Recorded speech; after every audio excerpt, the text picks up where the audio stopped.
Bismillah wa salatu wa salamu ala rasulillah wa ala alihi wa sahbihi ajma'in. Assalamu alaikum wa rahmatullahi ta'ala wa barakatuh. Okay, so I want to share a couple of things with you that will help you think about your future in Arabic studies. This course feels like being hit by a truck, okay? And it's supposed to. I want you to feel overwhelmed and hit really hard because the foundation comes in layers. So you're being exposed to these ideas. That doesn't mean by the end of 10 days, you will master these ideas, right? But here's the magic.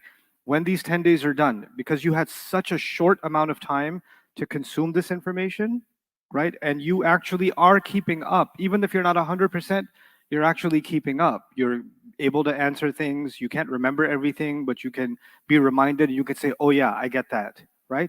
So the lack of confidence comes from, I don't remember 100%, which makes you start doubting yourself.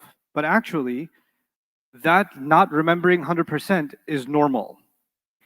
The more important thing is, are you understanding what we're covering? And I feel like from the way I'm gauging your answers and your engagement, you're getting it as we go.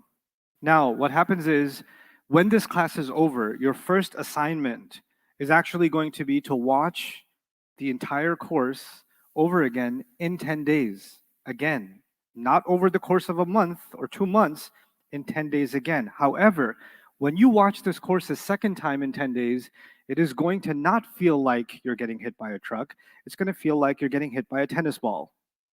The intensity is going to drop dramatically, and you're going to start noticing many parts of this are way easier the second time around. And then some parts of it are still a little bit hard, but not as hard as the first time, right? And you'll be able to identify exactly where your trouble spot is. There are thousands of you, between you guys and the people that are learning online. You have different trouble spots. You don't all have the same trouble spots. When you go through this a second time after this is over, you're going to be able to identify your trouble spots. And that's what you'll focus in on. That's what you'll zoom in on. That's what you will ask questions about. Okay? So, and inshallah, you'll have support from our end. So I'll provide you an email address where you can continue to ask questions, and a platform where you can continue to ask questions and get answers to your questions. Okay? But I want you to, even from now, early on, even though that's a later stage, from now I want you to know something about helping our team and myself to be able to answer your questions better. If you say, Ustad, in lecture 1, at 35 minutes, you said something, can you explain it again? Then you're giving your teacher a homework assignment to go open the video and go to that, and then you're making them do the work. The teacher's job is not to do the work for you. The teacher's job is to answer your question. So you need to make the question as accessible as possible and say, here's a picture of something I don't understand. Or here's a concept I don't understand. Or am I understanding this correctly? You see what I'm saying? So the way you should learn to frame your question in a way that makes it easier for your teachers to get you the answers you need exactly. But the more you say, well, you know, I don't understand gender, can you explain it to me? You're not going to get support. You can't get support for that, because that you're saying repeat the class over again. But you say within gender, you said this, and this is the one thing I'm having trouble with. My advice to you as a student also is, when you start getting specific is when you start learning really well. So what that means is, okay, you talked about the concept of gender. Here are 3 words, and I tried to apply what I learned. Here's the answer I came up with. Here was my process. Am I wrong in this? And then the teacher can say, you were right here, here, here. Here you made this mistake, fix this. You see what I'm saying? So that way your teachers and the TAs can diagnose exactly what the problem is. But if you say, Ustad, there's so much information, what should I do? See a therapist. I don't know. I can't help with that question. Or a very common question is, Ustad, there's so much information, how are we supposed to remember all this information? How are we supposed to, retain all this information? Very common question. I'll tell you the answer. This is actually a secret. It was developed by the ancient Aztecs, and after that the Mayans used to use this secret in their rituals. And somehow through some archaeological digs I did in Mexico, I discovered some ancient parchments that have this secret. It's called being a student and doing your review. How do you retain information? Have you ever asked that question to your math teacher or your science teacher or your English teacher or your history teacher? How do you retain information? Do you not know how to retain information? You've never retained information in your life? What happens when you get hit with a lot of information? What do? Review. Because you're part of an ancient cult called students that have been doing reviews since the dawn of humanity. So those kinds of questions, these are the kinds of grandmother responses you're going to get. Okay? Because how do I motivate? And if you say, how do I motivate myself? My recommendation is personal slaps in the mirror. That's my recommend. If you want, how do I motivate myself? You want me to help you motivate yourself? No. But the harder you slap, the more motivated you will feel. Tooth loss is recommended. Those are the kinds of answers you're going to get. So Arabic questions. Ask specific. Somebody asked a question about al-malaika and they couldn't understand how the gender works on that word. So I'm going to review a little bit about gender with you guys because that seems to be a little bit fuzzy still. That's an outstanding issue. We went through it rather quickly, but I want to get down to the most practical everyday when you're reading Quran. How are you going to get the gender quickly, right?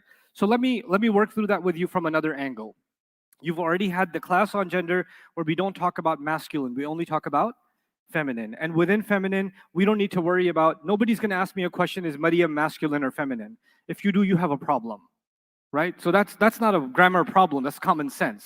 And I expect that from the ummah, even though that's a lot to expect sometimes. Okay, now, there's something called fake feminine, right? And you don't have to memorize all of the categories yet, not a big deal. Just know that certain words are feminine because what? The Arab said so. It is what it is. Thank you.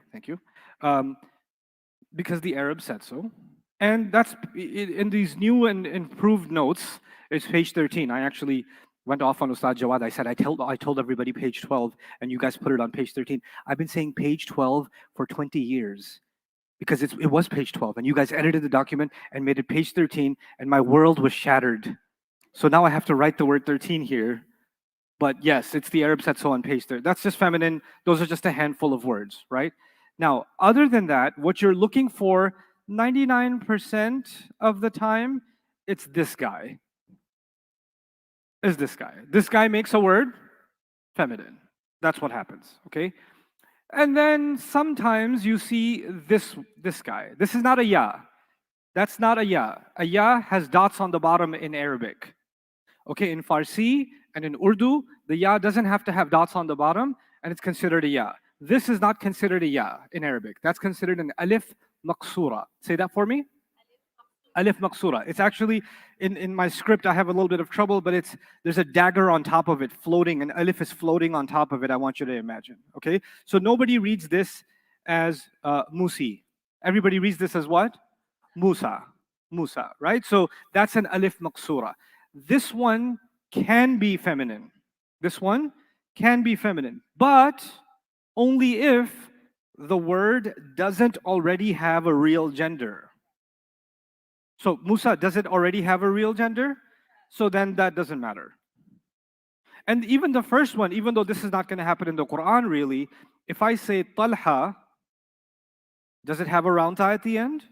Yeah, but Talha is a man's name or a woman's name. So it already has a gender. You give fake feminine to words if they don't already have a gender. If they already have it, then you don't need to do that. Okay. There was one more letter. So there was this guy, there was this guy, and there's this combination at the end. It's called an alif mamdoodah. Alif with a oh, hey bird, thank you. That's my lunch. I didn't have lunch. No, it's not. It's a deal I'm working on. Don't worry about it. Okay. So the alif mamdoodah, I didn't tell you much about it. I'll just share brief information. It's not every time you see it, it's feminine. It's actually in two cases. This one is in two cases, for colors or sicknesses. So if the word is a word for color, or if the word is a word for a sickness, then that ending, it's kind of pulled off to the corner. That ending actually means it's feminine. So for example, in Surah Al-Baqarah, Allah talked about a yellow cow. Do you know that? Allah talked about a yellow cow, and a cow is masculine or feminine? So you notice it says safra'u. Baqaratun safra'u. Faqi'un lawnuha. So the yellow cow. And how do we know the word yellow is feminine? Because it has that stretched out. Okay. Now, another word in Arabic, for example, this is not grammar you need to know. This is FYI, side information, right? Is, for example, the Arabic word for red is ahmar. Ahmar means red. But if something is feminine and red, they say hamra'u. Hamra'u. If it's, have you ever heard aswad? Aswad? What's aswad? Black. But if something feminine is black, they say sawda'u. Sawda'u. If something masculine is black, it's aswad. If something feminine is black, it is sawda. If something masculine is green, it's akhdar. Akhdar. But if something feminine is green, it's khadra'u. Khadra'u. Similarly, if something masculine is yellow, it's asfar. Asfar. But if something feminine is yellow, like a cow, it becomes safra'u. Or abyad. Abyad means white. Abyad means white. And something feminine that's white is bayda'u. Bayda'u. So that's why I mean that stretched out alif is for colors. Colors that are feminine. Or describing something that's feminine. Another, I told you sicknesses, right? So you have the word abkam. Abkam in Arabic means a mute person, a person who can't speak, doesn't have the ability to speak. That's a man or a boy who cannot speak. He's called what? Abkam. A woman who cannot speak is called a bakma'u. Bakma'u, they flipped it and they put a'u at the end, right? Bakma'u. Then you have asam. You may have heard summun, bukmun, umyun before, right? It's similar. That's a plural for this. The plural of asam is summun. The plural of abkam is bukmun. The plural of a'ma is umyun. Those are plurals, okay? Anyway, asam means someone who cannot hear. So a deaf person is called asam. A woman who cannot hear is called samma'u. Samma'u. So that's the male versus female now, right? Isn't it? That's why I said that stretched alif can be a sign of what? Feminine. A'raj. A'raj is someone who has a defect in their leg, or they have a limp in their walk. This is a'raj. Can someone guess what a female that has a limp? Good, yeah, you guys getting it. Arja'u. That's arja. A woman that has that is arja'u. Okay, a'ma is a blind person, and amya'u is a female who's blind. Amya'u. Like Surah Abbas says, anja'ahul a'ma. Was that a man or a woman that came that's blind? If it said anja'athu al-amya'u, that would have been what? A female that was blind. So these letter endings actually, the thing I want you to remember practically when you're studying Quran, you're not going to come across this a lot of times. This is interesting information, but practically this is going to happen maybe not even 1% of the time. What are you going to run into most of the time? Two things. One, you're going to run into this guy, and two, you're going to run into broken plurals. That's what's going to happen most of the time. So how do you tell something is feminine, or where does the feminine discussion become relevant? Most of the time, these two issues. So if you're good with these two, and the second one isn't even an issue for you yet, because without vocabulary, you can't tell. You can't tell. So that'll be case by case. Okay? And that's it. That's all you and if you don't find these two, you can make a decent, educated guess that the word is probably masculine. You can, maybe you'll get it wrong some of the time, but most of the time you'll be right. And that's okay. Right now, you don't have to be right 100% of the time. You want to get practical, kind of running with it. And then as you run into more complicated issues, we'll deal with that when the time comes, okay? So that's a little bit about gender. We finished the semester day before yesterday on the 4 properties of an ism. And then I started a new semester and I gave it a name. Do you remember what the name is? It's called 5 Fragments. And fragment number 1 is the Idhafa, which is made up of 2 parts. Mudaf, which is light, no al, and the mudaf ilay, which is what? Mudaf ilayh, which is jarr. And they have to be, the few things you know is they have to be next to each other, right? They both have to be isms. They both have to be isms, right? And what do you mostly get in a meaning between them? Of. And the only additional thing you learned is pronouns at the end of an ism are always mudaf ilayh. They're always mission impossible. Okay? Am I? That's what you basically got out of that discussion. That's your first fragment. Very common fragment in the Quran. Very, very common fragment in the Quran. Multiple idafas are in the Fatihah. In fact, surahs that you know, like قُلْ أَعُوذُ what? رَبِّ النَّاسِ. If you pay attention to رَبِّ النَّاسِ, Rabbi is light, yes? Doesn't have al. Looks like mudaf. The word an-Naas is jarr. So the master of the people, the master of all people. And then it says, the ayah says, malikin nasi, doesn't it? Notice malik is also light, no al, an-Naas followed by, is following jar, mudaf ilay again. What's the next part? What's the next ayah? Ilahin nasi. Do you see the same formula? Mudaf ilay, light, no al, followed by jar. Same thing happened again. What about min sharri? Sharri al-waswasi. Sharri al-waswasi. Does that look like a mudaf ilay? Sharri looks like it's light, doesn't have al. Al-waswasi is jar. Again, a mudaf ilay. Alladhi yuwaswisu fi suduri an-nasi. Does that look like a mudaf ilay? Yeah. Light, no al, followed by jar. This is a very, very common structure that you find throughout the Quran. Okay? Alam tara kayfa fa'ala rabbuka bi what? Ashabi al-fili. What do you think? Do you see a mudaf ilayh? Yeah. ترميهم بحجارة من سجيل فجعلهم كعصف مأكول. No more. Okay, now I made you memorize. So that's our first fragment called Idhafa. Our second fragment is called Jaar, Majroor. Jaar, Majroor. That's the name. Let me tell you what Jaar means. Jaar is the term they use for the harf of Jaar. Someone who jarrifies is called a Jaar.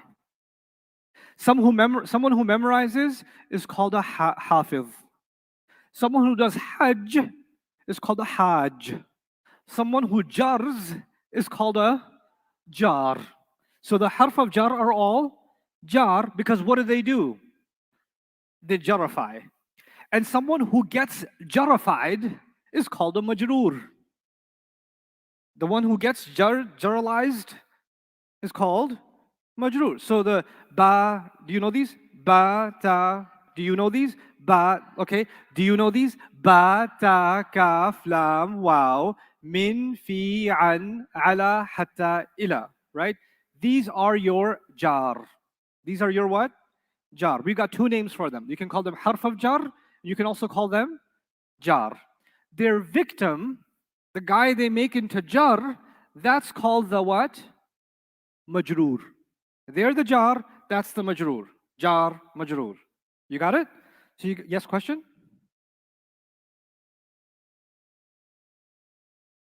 Yeah, jar is, yes, very good question. So what's the difference between jar and jaar, right? So jar is the state. The state. There's a state of jar, there's a state of nasb, and there's a state of rafa'. That's the state. Jaar is the one that creates that state. The one that causes that state. Okay, so jaar is the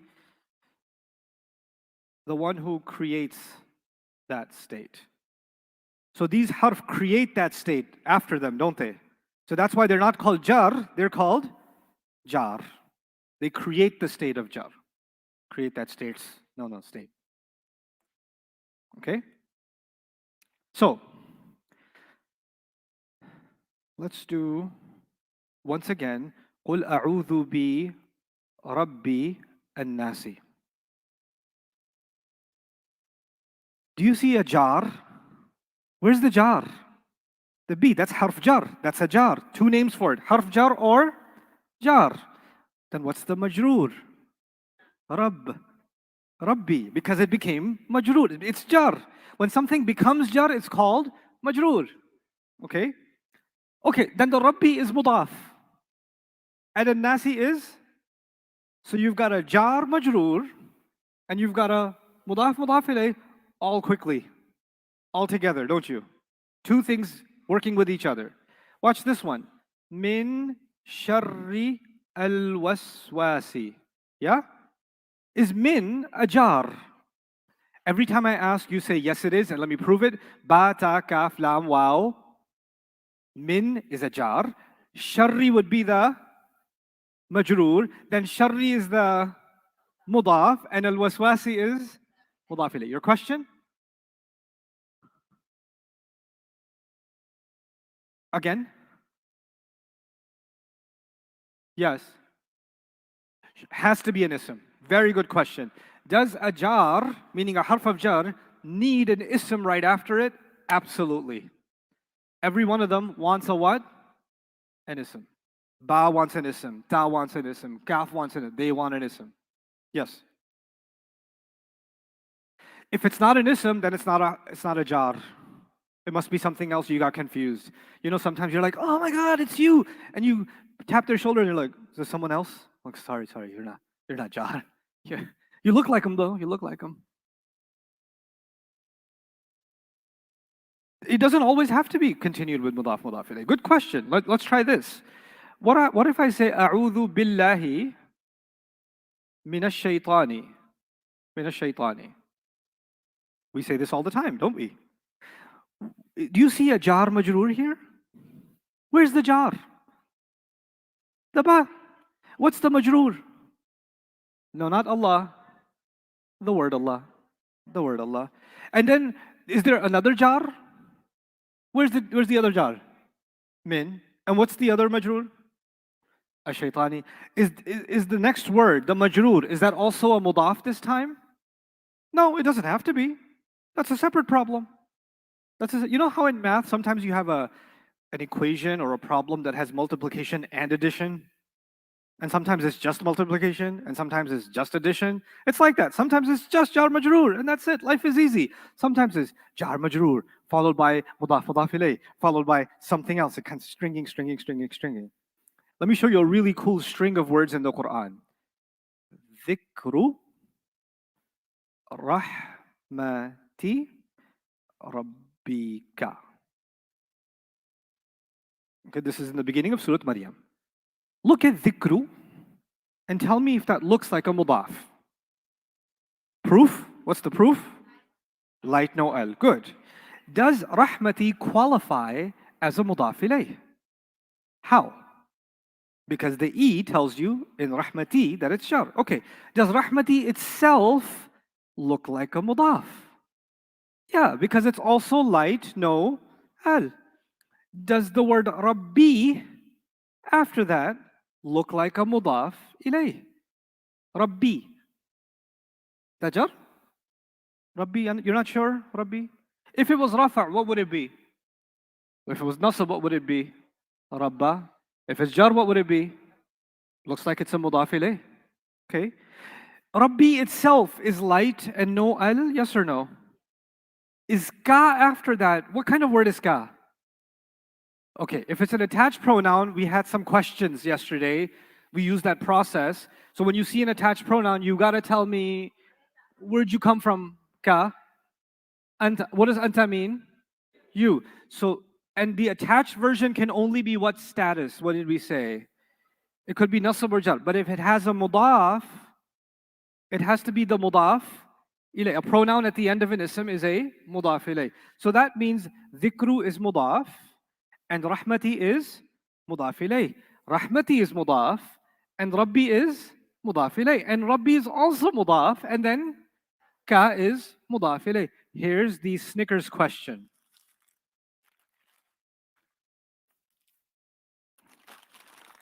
Sorry, internet, you can eat spiritually. Huh? I know somebody came ask me for the Snickers. I owe them. They'll come back. Yes. This is yesterday. I brought extra. Here you go, sir. Congratulations. Okay. Good job. Okay. Here's another Snickers. I want to know the 4 properties of dhikru. And I don't just want the answer. I want an explanation. 4 properties of dhikru with an explanation. What's your name? Saad? Saad, can somebody give Saad the mic? Where's my tennis aids? Saad, come on. Dhikru. Saad, raise your hand, Saad. There you go. Yes. The status of zikru is rafa. Why? Because it is the sound u. Oh, okay. And the number is 1 because from the table it comes from the first. Good enough. The Singular. gender is masculine because it comes from the masculine table. The lighter version. And it also that's not a good answer. That's not a good. The gender is not a good answer. I need a better answer for gender. It does not also have a ta marbuta, no sign of femininity. That's better. It's no sign of feminine. Good. The type is Remember, it doesn't have al, so it's probably common. common. Yeah, I'm gonna eat that myself. Thanks, Saad. Thank you, Saad. Next, anybody So it else? goes to I just want type now. Saad, yours. I'll come to your question. It's my time to ask questions. Yes, young lady, under the camera. Come on. Ready for the mic? What's your name? Hafsa, Hafsa, how old are you, beta? 10. 10. Let's do this. Is dhikru proper or common? Common. Common. Good. Next person. Ali Ahmed is itching. He knows something. He knows something. That's why I'm not going to pick him because it's hurting him so much to not be able to say it. Let's see. Lady side. Okay. Wait, don't call it out. What's the point of raising your hand if you're going to call it out? I don't care about your question right now because I'm the one asking the question right now. So I'm sure you have a question, but it is not important right now. My question is important right now. Yes, right under the camera. Go. Naim, go. What you got? Naim. Dhikru is mudaf because it's light and no al. Right. Rahmati is mudaf ilayh because it's jar. It's also mudaf because it's light and no al. Rabbi is the mudaf ilayh for that because it's jar. Rabbi is also the mudaf because light no al, and ka is jar, so that's the mudaf ilayh. Good. And because ka is proper, Why is that proper? because all pronouns are proper. Oh, So Rabbi is proper. because of ka, Rabbi is proper? Yeah. Sure. So because of Rabbi, Rahmati is proper. And because of Rahmati, Dhikru is proper. That's an explanation. That's a future teacher right there. Come on, Naim, come on. No. Naim, I have him doing this cardio for a reason. Okay. All right.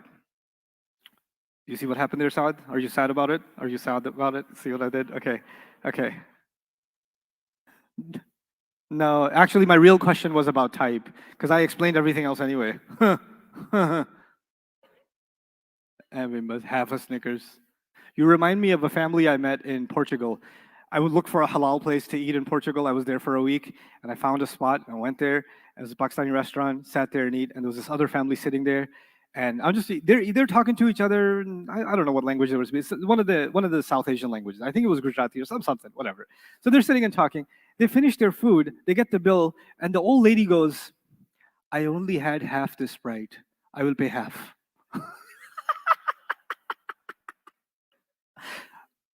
That's awesome. You remind me of that lady. Okay. Okay. So our first fragment, once again, was Idhafa. Our second fragment is Jaar Majroor. Jaar Majroor. All over the Quran. All over the Quran. In Alhamdulillahi, Lillahi is a Jaar Majroor. Bata Kaf Lam. In Bismillahi, Bismi is a Jaar Majroor. Just a couple of quick additions to Jaar Majroor. Some of the words in Jaar Majroor end with ah. Some of them end with like Allaa and ilaa, for example. Allaa and ilaa. Sometimes when you use Allaa and ilaa, they sound like alai and ilai. They don't sound like Allaa and ilaa. What do they sound like? Alai and ilai. But they're still Allaa and ilaa. You learned your pronouns, yes? Okay, if I say min, let me use two of them. I'll use min and I'll use ilaa, okay? If I say minhu, do you think that's a Jaar Majroor? If I just said minhu, is it made up of two parts? One of them is a harf of jar, that would be the jar. What's the hu part? Attached or original? Attached one can only be nasab or jar. If it's only nasab or jar, which one is it right now? How do you know it's definitely jar? It cannot be nasab. Because it's beat up by a... Okay, min means from. Min means what? What does minhu mean? Okay, what does min huma mean? Huwa huma, right? Min huma. What does min huma mean? What does min hum mean? From them. What does min ha mean? Because hiya becomes ha. What does min hunna mean? From them. Who can tell me how do you say from you to one guy? From you. Minka. Minka. How do you say from both of you? Min kuma. How do you say from all of you? Antum becomes kum, so use min kum. How do you say to one girl from you? Minki. How do you say from all of you ladies? Min kunna. Min kunna. How do you say from me? Minni. Minni. Minni. Okay? Minnie Mouse. How do you say from us? Minna. From us. Minna. Okay? Allah says, for example, Rahmatan minna. That's what Allah says. What does He mean by Rahmatan minna? Ar-Rahma? From us. From us. Minna. Okay? All right, let's try ilaa. What did min mean? From. Ilaa means to. Ilaa means what? To. Okay. What if I said ilayhi? Ilay. Remember, when you attach it, it becomes ilay sometimes. Okay? So ilayhi. What do you think it means? Ilayhi. To. Inna lillahi wa inna ilayhi raji'un. We belong to Allah and to Him we return. To Him. Ilayhi raji'un. To both of them. Ilay. Ilayhima. To all of them. Ilayhim. To her. Ilayha. If you're not getting what I'm doing, I'm using page 18. I'm using the harf of jar with page 18. The attached versions is all I'm playing with. I just keep attaching them to a harf of jar. That's all I'm doing. Ilayha. How do I say to both of those women? To both of those women. Ilayhima or huma is okay in some qira'at. And then ilayhinna. Hinna. Okay? How do I say to you? Ilayka. How do I say to both of you? Ilaykuma. How do I say to all of you? Alaikum. How do I say to you, one lady? Ilaiki. Anti ki. How do I say to all you ladies? Ilaikunna. Ilai, there's no kinna. They don't have two versions, it's just kunna. How do I say to me? This is tricky because it already has a ya, and then you want to add another ya. So what the Arabs came up with is this, ilayya. They fused them together and they made it say what? Ilayya. Ilayya means what? To me. Ilayya, to me. How do I say to us? Layna. Layna. Let's try a couple more. Bi means with. How do I say with him? Bihi. How do I say with both of them? Bihima. How do I say with them? Bihim. How do I say with her? Biha. How do I say with both of those ladies? Bihima. How do I say with them ladies? Bihinna. How do I say with you? Bika. With both of you. Bikuma. With all of you. Bikum. With you, one lady. Biki. With both of you ladies. Bikuma. With all of you ladies. Bikunna. How do I say with me? Come on, come on. It's sweet as honey. B. Okay, good. B. And how do you say with us? Bina. Bina. Okay? Okay, one last one. Allaa. Allaa means, so what did min mean? Do you remember? Min meant from. Ilaa meant to. And bi means with. Allaa means on. Allaa means what? On. Okay, how do I say on him? Alayhi. Alayhi. Alayhi. So you remember huwa becomes who or he? Do you remember that? You notice I'm not saying alayhu, I'm saying alayhi. Here's a simple thing. They came out with this at a barbecue many thousands of years ago. Alayhi makes you smile, doesn't it? Alayhi. And if you're smiling, then use the smiley version, he. Because if you say who, that's a bad mood. So they have to have a mood swing. Alayhi. Too much work? So what do? Alayhi. Even though there are qira'at of the Quran where some tribes used to read alayhu.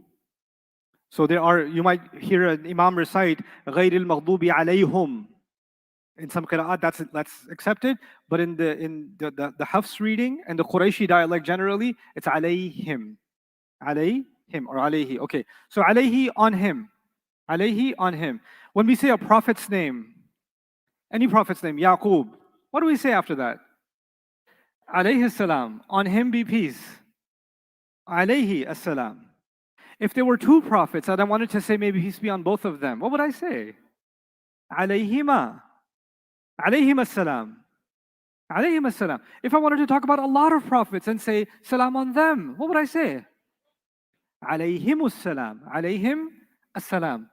If I wanted to talk about Maryam and say salam on her, alayha salam. Alayha assalam. Question?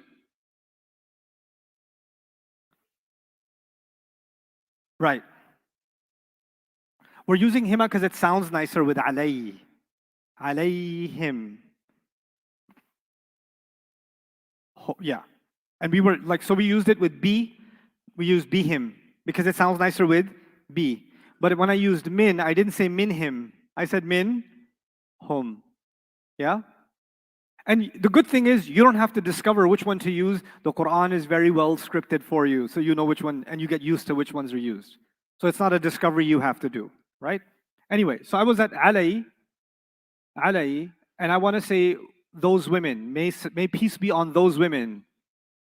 Alayhinna assalam. Okay. You want to say salam to one person. May peace be on you. Alayka. Assalamu alayka. Ayuhan Nabi wa rahmatullahi wa barakatuhu. You want to say salam to two people. What do you say? Assalamu alaikuma. You want to say salam to a bunch of people. What do you say? So when I meet you, I say assalamu alaikum because clearly you have multiple personality disorder and I want to talk to all of you at the same time. Why do we do that? Because there's you and there's angels. Then, because you're a believer, Allah says, Yusilu alaykum hafadha. Allah sends guardian angels on you. So there's the presence of multiple angels. We don't know how many, at least 2 that are assigned, but many more. And we acknowledge the presence of all of them. And we say, assalamu alaikum, which is a pretty cool way of recognizing that this conversation is being recorded. Isn't it? Because when the camera is on, people act differently, don't they? Right? So the moment you say assalamu alaikum, you're like, assalamu alaikum. And you're like also, alaikum salam, all of you guys. Okay, I better be careful. Yeah.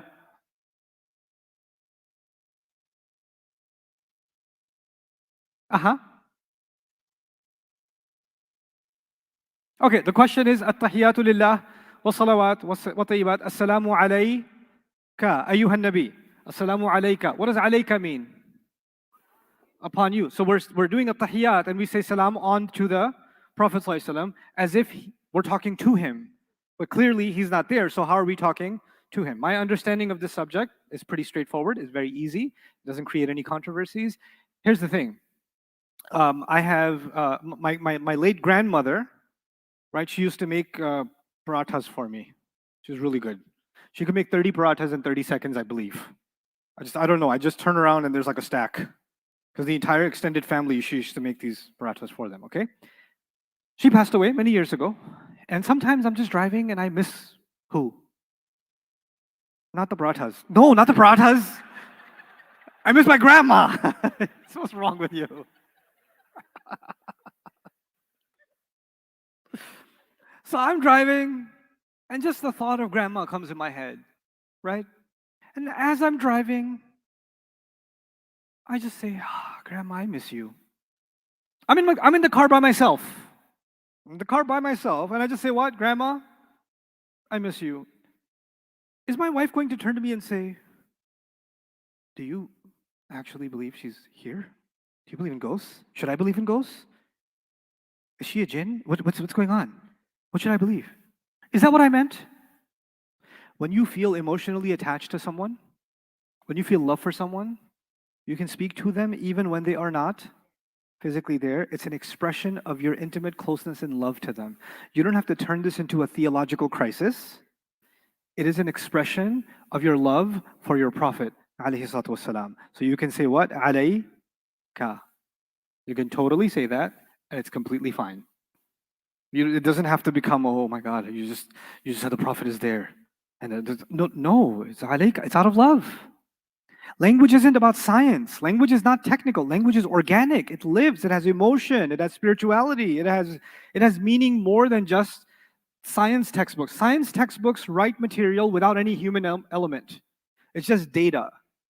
But human beings don't speak in scientific language. Human beings speak in living, spiritual language. You can say to me, you broke my heart. That's scientifically impossible. I didn't do that scientifically. But that's a reference to something emotional. Or an old lady says, my grandchildren have stolen my heart. They haven't literally stolen her heart. It's a language of emotion, right? So that exists in all languages, and especially we should be mindful of how the Quran speaks, or even in the Sunnah literature, how we speak of these things. And people just try to get too literal and then too crazy with things. So that's just my 2 cents on it. Anyway, so alaikum. How do I say on me? Good, that's why wassalamu alayya. Wassalamu alayya, Isa alayhi salam says. Okay? Yawma wulidtu, wa yawma amutu, wa yawma ub'athu hayya. Assalamu alayya. May peace be on me. Okay? Assalamu alayka ayyuhan nabi wa rahmatullahi wa barakatuhu. Wassalamu alayna. What does that mean? Also, may peace be upon us. May peace be upon us. Alayna. Wa ala. Wa ala. Ala harf what? Harf what? So ibadu, ibada, or ibadi? Ibadillahi. Ibadi, Allah. What kind of grammar is ibadillahi? Mudaf and mudaf ilayh. Look at that. Upon us and upon the slaves of Allah. Upon us and upon the slaves of Allah. Harf of Jaar is clear. Harf of Jaar is just one of those. Whatever follows becomes Jaar. What follows could be a pronoun. If it's a pronoun, it becomes Jaar. If it's any other ism, it becomes Jaar. How do I say with Maryam? This is a Snickers question. With Maryam.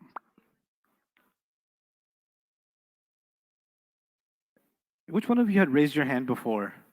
You had already answered before, right? Anybody? Anybody really scared? Yes. Mu, ma, mi, mun, man, min. What you want to do with Maryam? Okay, so be Maryami. What's your name? Sultana, is Maryam Arab? She's not Arab. You remember what we said about non-Arabs?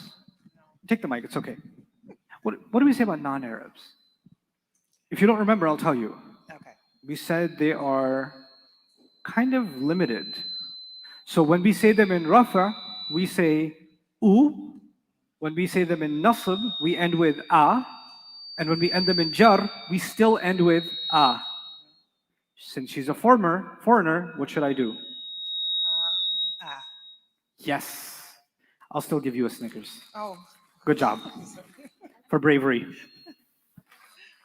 Be Maryama. Everybody clear on this? Okay. On Muhammad sallallahu alayhi wasallam. On Muhammad. Who's got this? Yes, young man. Tell me your name. Rayan, Raifi, do your jab. Rayan, raise your hand.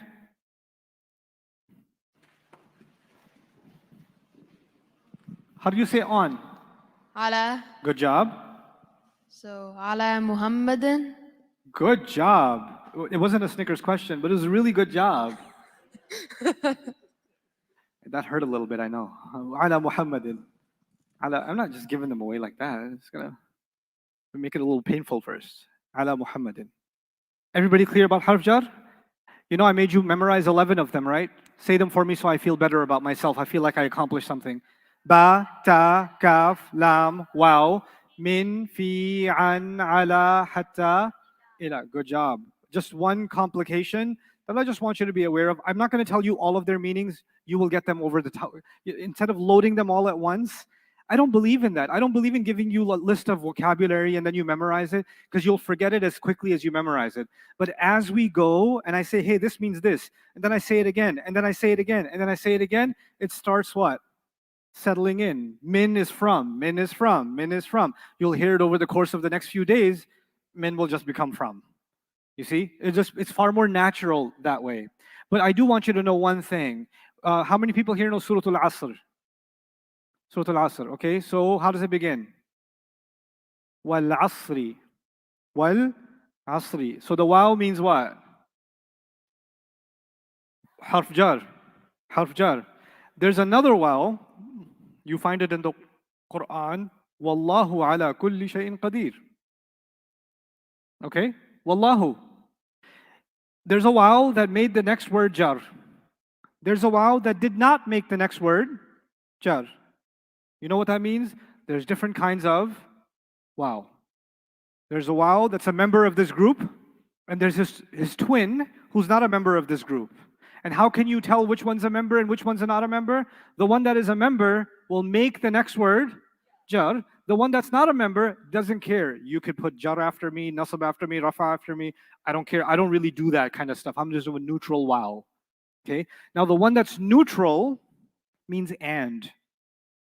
The one that's neutral means and. Not the member of this elite group. What's the elite group? The Jaar, the Harf Jaar. Not that one. The one other than that, like Wallahu, just means what? And Allah, something, something, something. That just means and. This other waw that comes with Jaar means I swear by. I swear by. And if you're forgetting that, just remember your Arab friends who talk to you all the time and say what? Ah, they use this cult member. Wallahi, wallahi, bro, wallahi. Wallahi, I love ice cream. Wallah, wallah, wallahi. Okay? So the wow that makes jar is the wow of I swear to God, or I swear by time, or I swear watini, wa zaytuni, wa shamsi, wa duhaha, wa layli idha yaghsha, right?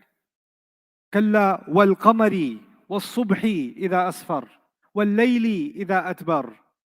Okay? So many wows that are in the Quran, like wal adiyati dabha. Those are all I swear by, I swear by, I swear by, I swear by. Okay? Washamsi also, yeah. Huh? وَالنَّجْمِ إِذَا هَوَى, yeah. وَالنَّجْمِ إِذَا هَوَى. Okay?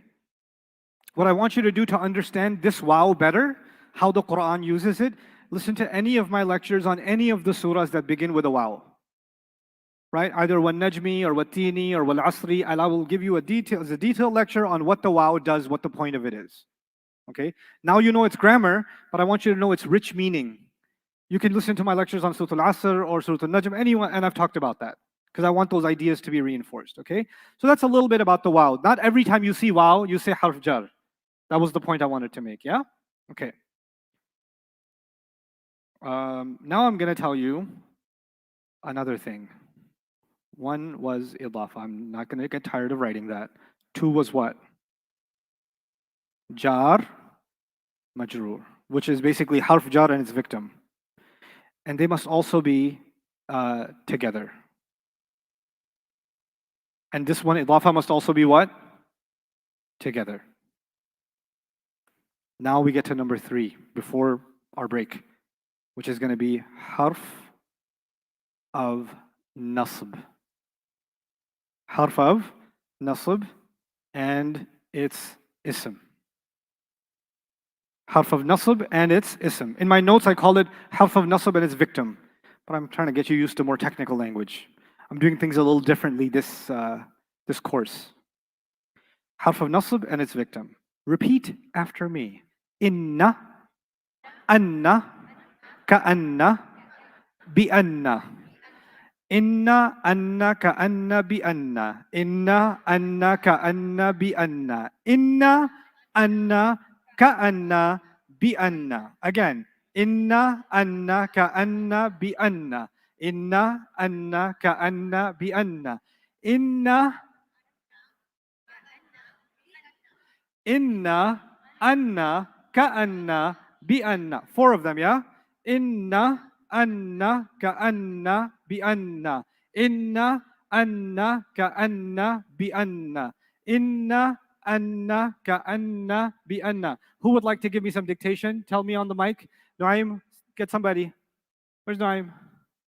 Why are you taking a break every time? Stay on standby. Come on, boy. Come on. Somebody sent me a message. Why is there no partition between the brothers and the sisters? I am the barzakh. Like, go ahead, anybody? Okay, go ahead. Let's hear it. No, wait. Yes. Wait, not in the form of a question, in the form of an answer. No, inna? No. Inna, anna, ka'anna, bi'anna. Very good. Inna, anna, ka'anna, bi'anna. Okay, that was very good. Let's try somebody else. Yes, over there. Raifi, go. What's your name? Abdullah. Ya Abdullah. Asmi'na ya Abdullah. Inna, anna, ka'anna, bi'anna. Allahu Akbar. Oof, that was with such authority. I was like, my iman increased just hearing that. Inna, anna, ka'anna, bi'anna. It's such gravitas. Okay. All right, we're not done. This part was easy. What was it? Inna, anna, ka'anna, bi'anna. And you thought we were done. Layta, laakinna, la'ala. Now we're done. layta, laakinna, la'alla. Layta, laakinna, la'alla. Layta, laakinna, la'alla. Layta, laakinna, la'alla. 5 times. Layta, laakinna, la'alla. Layta, laakinna, la'alla. Layta, laakinna, la'alla. One more. Layta, laakinna, la'alla. The first 4 end with anna. Inna, anna, ka anna, bi anna. The next 4 start with an L. Three L's. Layta, laakinna, la'alla. Easy way to remember. 4 and 3, yeah? It's like a phone number. Okay, so let's do this. Inna, anna, ka anna, bi anna. Layta, laakinna, la'alla. Inna, anna, ka anna, bi anna. Layta, laakinna, la'alla. Wait, my question first. Inna.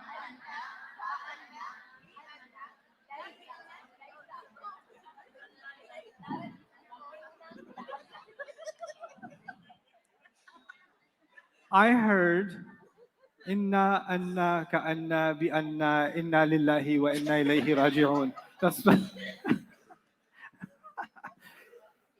layta, laakinna, la'alla. Who's got all 7? All 7. Flawless victory. Yes, go ahead. First row. Let's do it. Inna, anna, ka anna, bi anna. What? Yeah. Okay. All 7. Okay, yeah. Layta, laakinna, la'alla. Okay, very good. Nerves of steel. Very nice. Yes, young man. What's your name again? Ayan? Ayan? There's Rayan and Ayan. I shall remember now. Inna, anna, ka anna, bi anna, layta, laakinna, la'alla. Wow, I have passed this along. I need 3 more people. 3 more young at heart, not young at heart. I just don't want to hear from kids in this class. I want to hear if you have some color on your beard. Layna? There's a layna? That's a typo. I don't do typos. Books do typos. Yes, you look like you're upset, so I'm going to pick you. Yes, you. Now you're smiling. Go, give it to him. What's your name, sir? Muhammad. Muhammad. تفضل يا محمد. Inna anna ka anna bi anna layta laakinna la'alla. Okay, when you paused, was he doing waswasa to you? Because you're inna anna ka anna, and you're like, and all of a sudden, الذي يوسوس في صدور الناس, like, that's why you have the sons with you. Okay, good family support. I had students before who would like, I knew they weren't paying attention in class, and I would pick on them on purpose when I was doing the full-time program. And I would pick the student that's struggling, but next to them is a student who knows their answers. And they're trying to give sadaqah, right? So you know what they would do? This is the best thing. The student who's trying to answer is like, and the person next to them puts their head down and says, Inna, Anna, bi Anna. Like I'm not gonna notice that they're like, just say bi Anna, just do it. Anyway, okay. One more on this side. Are there any grandmothers in the class? Are there any grandmothers in the class? Okay, grandmas. Yes. Inna, anna, كأن بأن ليت لكن لعل. Very nice, mashallah, mashallah, mashallah. Any grandfathers in the class? You are definitely not Ali Ahmed, a grandfather. Potential though, potential. Any grandpas in the class? Any grandfathers? Grandfathers? Come on, don't be scared. It's okay. Okay, fathers. I'm gonna make it one generation down. You're laughing a lot. I like you. I'm gonna take that smile off your face. Let's go. Raifi, over here. Look at this man's happiness. Take it away from him. Yes. Inna, anna, kanna, min anna. Bi anna. Mi anna. Bi anna. Mi anna. Not Myanmar. That's somewhere else. Bi anna. Bi anna, sorry. Yes, I forgive. Layta, layna, laakinna, layna, laakinna, layna, laakinna. laakinna, Okay? That's okay. la'alla. La'alla. Okay, we got through it. We got through it. We threw in a little bit of Myanmar in there, but it was still good. Still good. One more, lady side. Come on. Who's got it? Okay, you raise your hand, young man. So the person next to you. You like that, right? You like that. You learn new forms of psychological torture when you're teaching. Go ahead. Inna, anna, ka'anna. Don't look at your child. bi'anna. Children, don't look at your mom. Yeah. Don't look at her. Look away. Look this way. Lakinna. Whisper, whisper. Come on. La'Allah. La'alla. Okay, good. I'll take it as a family response. Okay. Everybody together. Inna, anna, ka'anna, bi'anna, layta, laakinna, la'alla. What are these guys called? Harf of? I'm going to let you guess what their only job in life is. They make the next word, their ism becomes nasb. Their ism becomes nasb. They're the harf of nasb, and their ism becomes nasb. So if you see in the Quran, you'll find this quite a bit. You'll find Inna Allaha ala kulli shay'in qadir. Inna Allah, or the word Allah, rafa' would be Allahu. Jar would be Allahi. But what do we find with inna? Inna Allaha. Or Allah will say, Innal muttaqina. Innal muttaqina. What is this? Al-muttaqina. Is that an ending sound or a combination? That's a combination, isn't it? Ina. You learned on day one that ina could be what? Nasb, or today you know for sure. If it's with inna, it's definitely nasb. If it's with fi or min or bi from the harf of jar, it's definitely what? Jar. If it's after a mudaf, which means it's a mudaf ilay, so it's definitely what? So 3 days ago, we used to say, I don't know. It could be nasb and it could be jar. But now we have 3 things that can tell us, hey, these two make it jar, this one makes it nasb, right? So the mudaf makes it jar, the harf of jar makes it jar, and the harf of nasb makes it nasb. You with me? Okay, so these are the harf of jar. They're very, very common in the Quran. They should be on page 28 in your notes, or 26. Let's see, let's make sure. Yep, 28. Okay, they got that one right. Okay. The previous page has the harf of nasb, or harf of jar rather. You have inna, anna, ka'anna, bi'anna. And on the other side you have layta. The layta is mistyped. It says layna. Layna is not a word. So we got to fix that. That should be written like this. I will write it for you. I don't know how you're going to write this because I don't trust your Arabic handwriting, but put something there. Layta. It shouldn't say layna, it should say layta.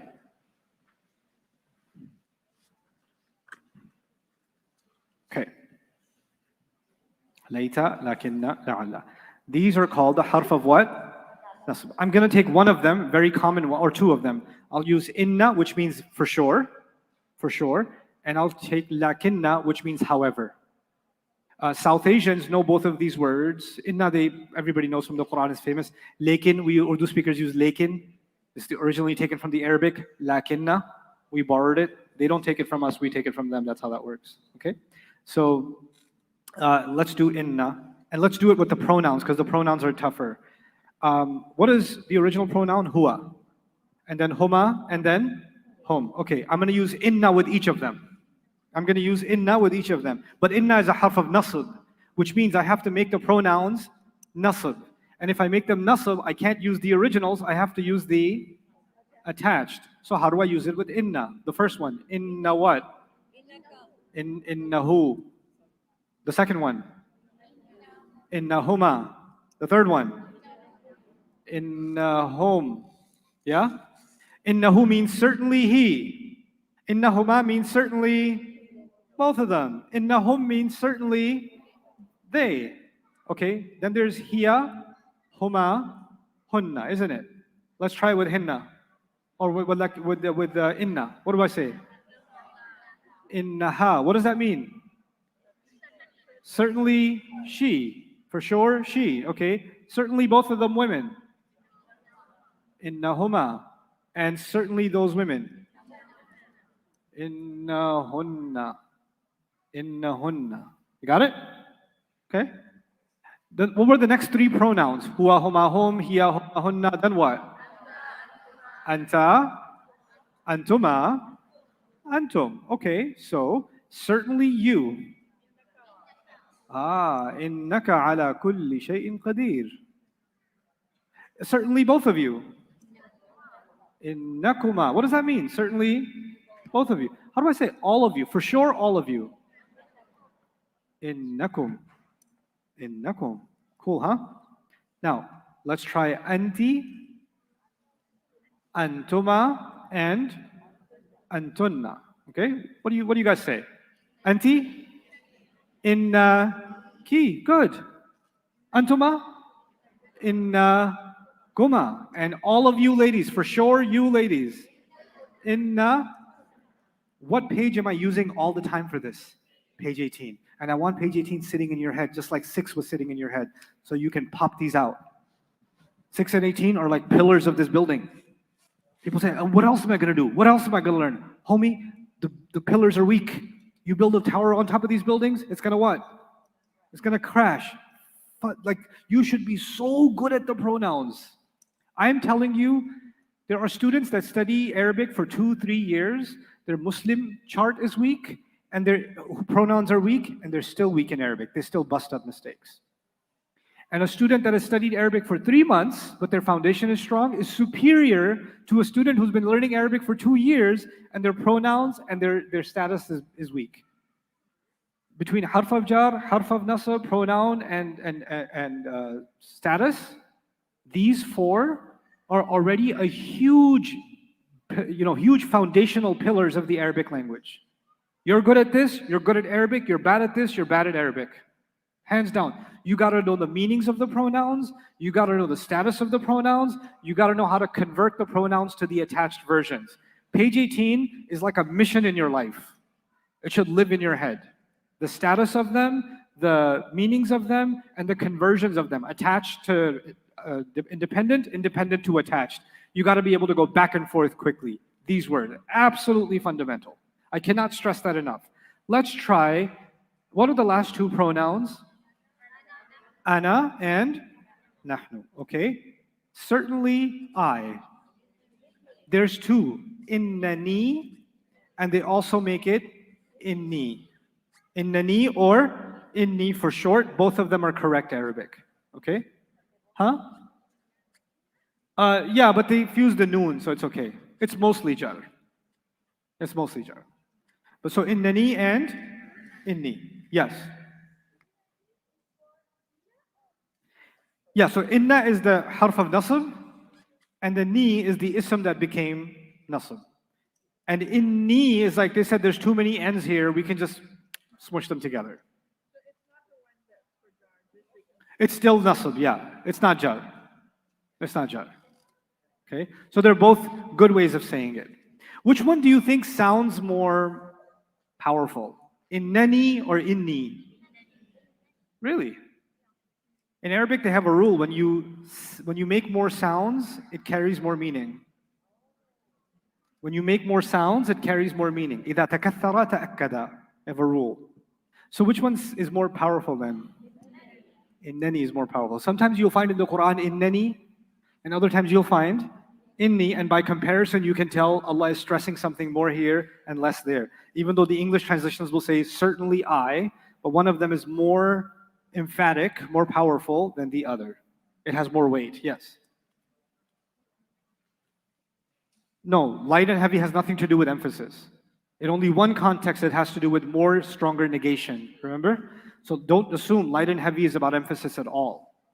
Remember I think I said some things have a role to play in a very limited context and you cannot make it broad? That's the warning, right? So, nahnu, inna, na, or they say there's too many ends here. Like inna a'tainaka al-kawthar. Inna a'tainaka is actually two words. It's inna and na mashed together. Okay? How do you know? Because the alif is there. Because inna by itself is written like this, isn't it? But if you put it together with na, you have to write it as inna or innana. Both of these are the same meaning. But which one is more stressed? Innana. Innana is more stressed than inna. Okay? Very nice. So, what are the harf of nasb from memory? Inna, anna, ka'anna, bi'anna, layta, laakinna, la'alla. Okay, very good. Watch this. And we'll end with this and give you a break. Inna lil muttaqina mafaza hadaiqa wa a'naba wa kawa'iba atraba wa ka'san dihaqa. What surah am I talking about? Surah al-Naba, right? Inna lil muttaqina mafaza. Okay, now watch this. Inna is a harf of what? What does it want? What is its only desire?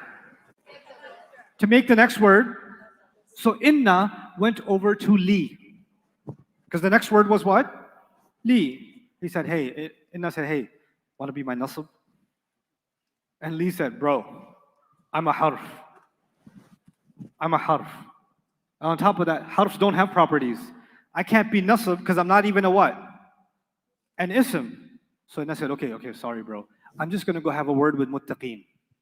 So I'm going to go talk to muttaqeen and ask muttaqeen if they would like to be what? Nasab. And Li said, excuse me, I'm a harf of Jaar.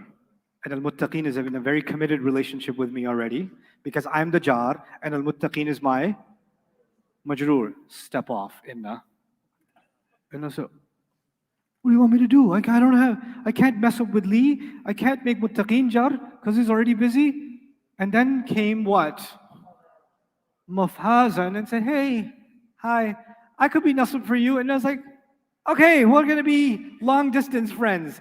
I'll be the inna, you'll be my ism, even though you are what? Long distance away, it's okay. What did I tell you about mudaf ilayh? Can't be a part. What did I tell you about Jaar Majroor? Cannot be a part. What am I about to tell you for inna and its ism? They can be far apart. It's okay. That's okay. They can be apart.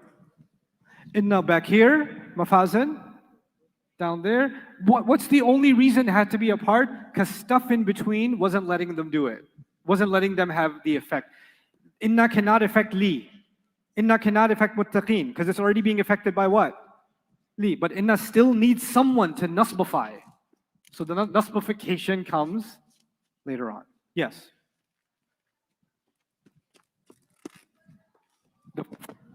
The first possible word.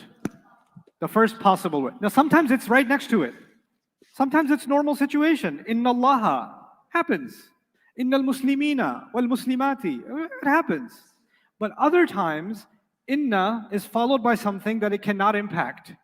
And if it's not able to impact it, inna has to wait until that's possible. Okay? Here's an ayah, and before I tell you the ayah, I'm going to tell you a small side lesson. How much time do we have before Maghrib? 3 minutes? Okay, we should be okay. Oh man, I don't want to type up this ayah. I think somebody look up, the Hufaz, look up what ayah number this is. إن في خلق السماوات والأرض واختلاف الليل والنهار والفلك التي تجري في البحر بما ينفع الناس وما أنزل الله من السماء من ماء فأحيا به الأرض بعد موتها وبث فيها من كل دابة وتصريف الرياح والسحاب المسخر بين السماء والأرض لآيات لقوم يعقلون. 155 maybe? Can you check? Can you guys check? Or to what? 164? No, that's Ali Imran. You're wrong ayah. That's not that ayah. I just had a Zakir Naik moment. Okay, cool. Oh, 164, you were right. What is inna? Harf of Nasb. Harf of Nasb. Okay, here's what happened. Inna wanted to make the next word Jaar. But the next word is what? Fi. Fi is a harf of? Inna cannot mess with that. It wanted to affect khalq. But khalq said, listen, I'm already being beat up by what? fi. It wanted to go to as-samawat, and khalq said, no, no, no, I'm the mudaf, and as-samawat is my mudaf ilay. And inna kept getting rejected, and rejected, and rejected, and rejected, and rejected, and rejected, and rejected, and rejected, and rejected, and that kept happening and happening and happening until we get, no, an-Naas is something else you don't know yet. You'll know in a few days. And then you get to this word. And this is not harf of jar. La ayatin is not harf of jar. Let me tell you why. Ba ta kaf, what did I say? Lam. But that lam has to have a e. That lam has to have what? Li ayatin. Alhamdu lillahi. Lillahi. This is not li ayatin, this is what? La ayatin. This word is actually nasb. In this ayah, this word is actually nasb. Ayatun, ayatin, ayatin. And if you look at the grammar of this ayah, why did it become nasb? Guess why? Because in a different town, there was an inna waiting to nasbalize. Inna la ayatin. I'm not telling you that this is going to be every case. I just wanted you to appreciate how long a long-distance relationship can be in Arabic grammar. And here's the really cool part. What did I say inna means? Certainly. The word certainly is connected to the ayat here, isn't it? Grammatically. Because the word certainly is affecting ayat. Most translations say this. Certainly in the creation of the skies and the earth, and the conflict of night and day, and the ships that sail in the sea with which benefit people, and what God sent down from the sky, giving life to the earth after its death, and what He spread out from all kinds of creatures, and the passing of winds, and the clouds stuck between the sky and the earth. There are signs. There are signs. But when they said certainly, what did they put certainly next to in their translation?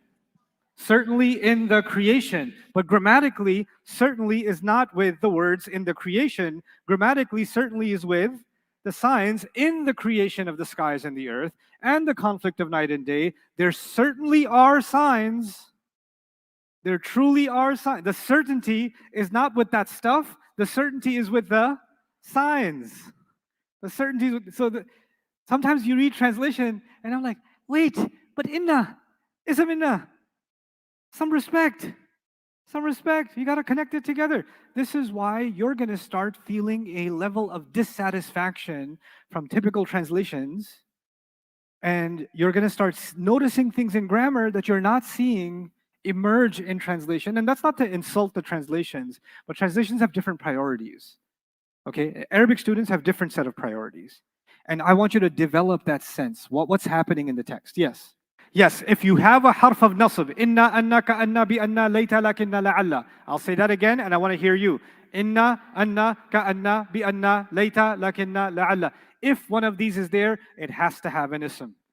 There must be an ism that's nasb. It will never just exist by itself and there's no ism. It will be there, okay? It's never just missing. Let's go take a break for salah. Bismillah wa salatu wassalamu ala rasulillah wa ala alihi wa sahbihi ajma'een. Amma ba'd. Everyone, assalamu alaikum wa rahmatullahi wa barakatuh. Fragments. How many do we know? Number 1, Idhafa. Number 2, Jaar, Majroor. Number 3, Harf of Nasb plus its what? Its ism. Harf of Nasb plus its ism. What are the Harf of Nasb?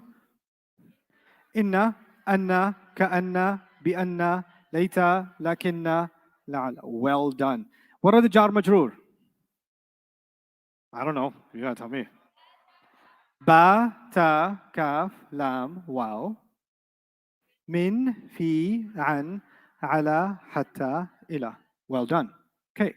These are absolutely essential. They happen all the time. By the way, in Maghrib prayer, did you hear any combinations? Did you hear any harf of jars? Did you hear any pronouns? Did anything happen? Did any brain activity take place? Let me show you something from the prayer. This is what the Imam recited in the prayer in the second rak'ah, Surah al-Furqan, towards the end, or not in the first rak'ah actually. So I'll put that up here so you guys can see. See if we can figure some things out.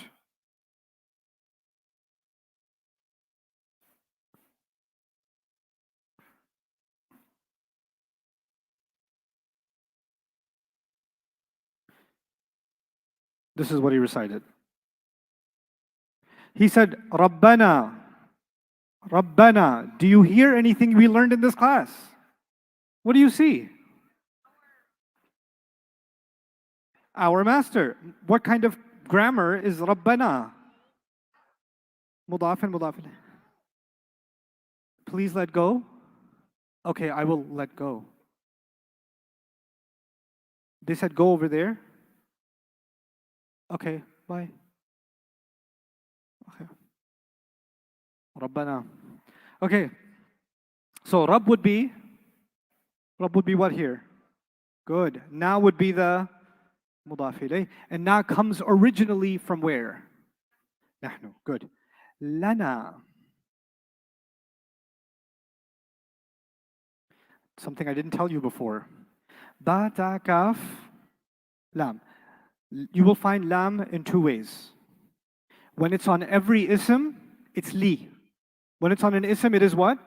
Li. But when it's with a pronoun, other than e, because that forces it, all other pronouns, it looks like la. How will you remember? Anybody know Surah al-Kafirun? قُلْ يَا أَيُّهَا الْكَافِرُونَ لا أعبد ما تعبدون ولا أنتم عابدون ما أعبد ولا أنا عابد ما عبدتم ولا أنتم عابدون ما أعبد. What's the last ayah? La, not likum. What do we say? Lakum dinukum wa liya din. So with kum, it's lakum, but with e, it's liya dini or li dini, like that, okay? So here, lana. What does lana? If lam means for, lam means for, what does lana mean? For us. For us. That's a Jaar Majroor, isn't it? Okay, then we read, or we heard the Imam say, Min azwajina. Min azwajina. 3 words. What kind of word is min? That's a Jaar. What happened to azwaj? It became Majroor, azwaji. What is the relationship between azwaji and na? Mudaf and? Very nice. From our spouses. Wa means and. From our spouses and who else? Dhurriyati. Let me show you something. The word is dhurriyatun, like muslimatun. Yeah? Let's do the whole chart. Dhurriyatun, dhurriyatan, dhurriyatin. ذريتان ذريتين ذريتين ذريات ذريات ذريات. And if it's ذريات, sorry, ذريات, how do you make it a mudaf? ذرياتي. And then you add a na. ذريات means offspring, children. Dhurriyatina means what? Our children. Mudaf mudaf ilayh. Rabbana hablana min azwajina. Give us the gift for us from our spouses and our what? Offspring, our children. Qurrata a'yunin. Can you recognize any Arabic grammar we may have done in this class in qurrata a'yunin? Any fragment? Light, no al, followed by? That's a mudaf and a mudaf ilayh. Qurrata a'yunin. Waj'alna. By the way, coolness of eyes. Qurrata means coolness. A'yun means eyes. The mudaf ilayh puts an oven between them. So we say the coolness of, coolness of eyes. Let's go to lil muttaqeen. Do you see one word or 2 words? I see 2 words. What are the 2 words? Li and al-muttaqina. What kind of word is li?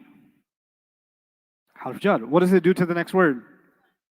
So li is the jar and al-muttaqin is the majroor. Fine. Al-muttaqina, originally you learned, ina could be plural nasb or, but here it's definitely jar. Excellent job. Lil muttaqina. أولئك يجزون الغرفة بما صبروا ويلقون فيها تحية وسلاما خالدين. How many words do you see in fiha? You see 2 words. Fi and ha. Fi means in. What does fiha mean? in her, but actually it's referring to Jannah or Ghurfa, the mansion, and the mansion is feminine. How do I know the mansion is feminine? The round ta, so they will remain in it, meaning in the mansion. It's referring back to the mansion. حسنت مستقرا ومقاما. قل ما يعبأ بكم. How many words do you see in bikum? B, and B is what kind of word? Jaar, and then the kum is the Majroor. Okay, yes?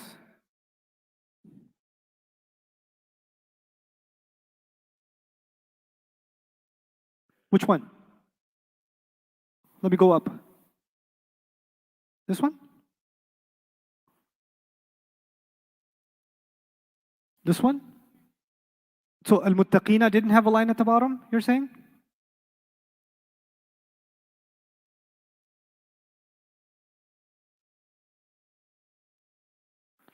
Good. How many ways do you tell status?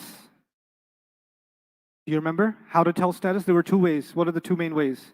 Ending sounds or, okay, so the sounds are u or un sound is rafa, e or in sound is nasb, or our unsound is nasb, e or in is jar. But what happens in combinations? Una, ina, ina. And una is plural rafa, ina is what? Plural nasb, and ina is again plural jar. Which one is this? Do you see an ina? That's a combination, isn't it? It's okay. Is that clear though? Good. Okay, some of you are picking this up quickly. Some of you are taking your time to process it. Some of you have done this before, so you have an added advantage. Here's what I want you to learn. We say about Allah describes Muslims. One of the description of Muslims is أَذِلَّةٍ عَلَى الْمُؤْمِنِينَ. They're extremely humble before other believers. You know what that means? Another place Allah says, يُؤْثِرُونَ عَلَى أَنفُسِهِمْ. They give others preference over themselves. If you are a student who's struggling, and next to you is a student who is not struggling, and every time I ask a question, before I even finish answering the question, the advanced student says, Rafa, Nasb, Mudaf, Harf Jaar. They say that quickly. They keep spotting out the answers. The student that's struggling, if you're that student, how do you feel? One, you feel stupid. Two, you feel distracted. You feel distracted because you don't even get time to think, and the person next to you is like, what? Rafa, Jaar, Nasb, Harf Jaar, Harf Nasb, they're just popping it out, and you start getting distracted by their enthusiasm. Now many of us come from Muslim countries where we have some problematic teaching practices. A teacher is proud of you when you call the answers out, what? Quickly. So the teacher rewards that and says, you're a good student, you're a good student. And the moment he does that, how is he making all the other students feel? Terrible, losers, stupid, behind. And a hierarchy is created inside the classroom where kids that are doing better with the teacher feel a sense of what? Superiority, so they can learn a lesson about brotherhood and equality in the classroom from the textbook, but what they're being taught in the classroom is a pyramid. They're being taught hierarchy and classism. So your ability to grasp a subject makes you somehow superior. And teachers, unfortunately, make some students feel superior. And they say, I'm proud of you, good job, this, right? And that becomes a subconscious part. One day, I want to get to a point where I make my teacher proud because I wasn't able to do it at school. All the other kids were smarter, I was taking my time. And the moment you start seeing that you're getting the answers, some part of you don't even realize says, I'm going to be number one this time. But what you don't realize when you do that is you're crushing somebody else psychologically as you're doing it. You understand? So this classroom, if you've been able to answer a couple of questions, and I know you know, and some of you are like, to give me the answer, and some of you don't wait for the hand to be raised, you just call out the answer anyway, which defeats the purpose of raising your hand, by the way. But when you call out the answer over and over again, I want you to know that I'm not picking on you because I know you know. And I also want you to know that my focus is to salvage and also maintain the confidence of all the other students that are still working through it. So even though we're on day 5, is it perfectly understandable that someone forgot that there's such a thing as sounds and combinations? Perfectly. It's only been 5 days. You have a whole day of stress. You come here in the evenings, your brains are half dead as it is.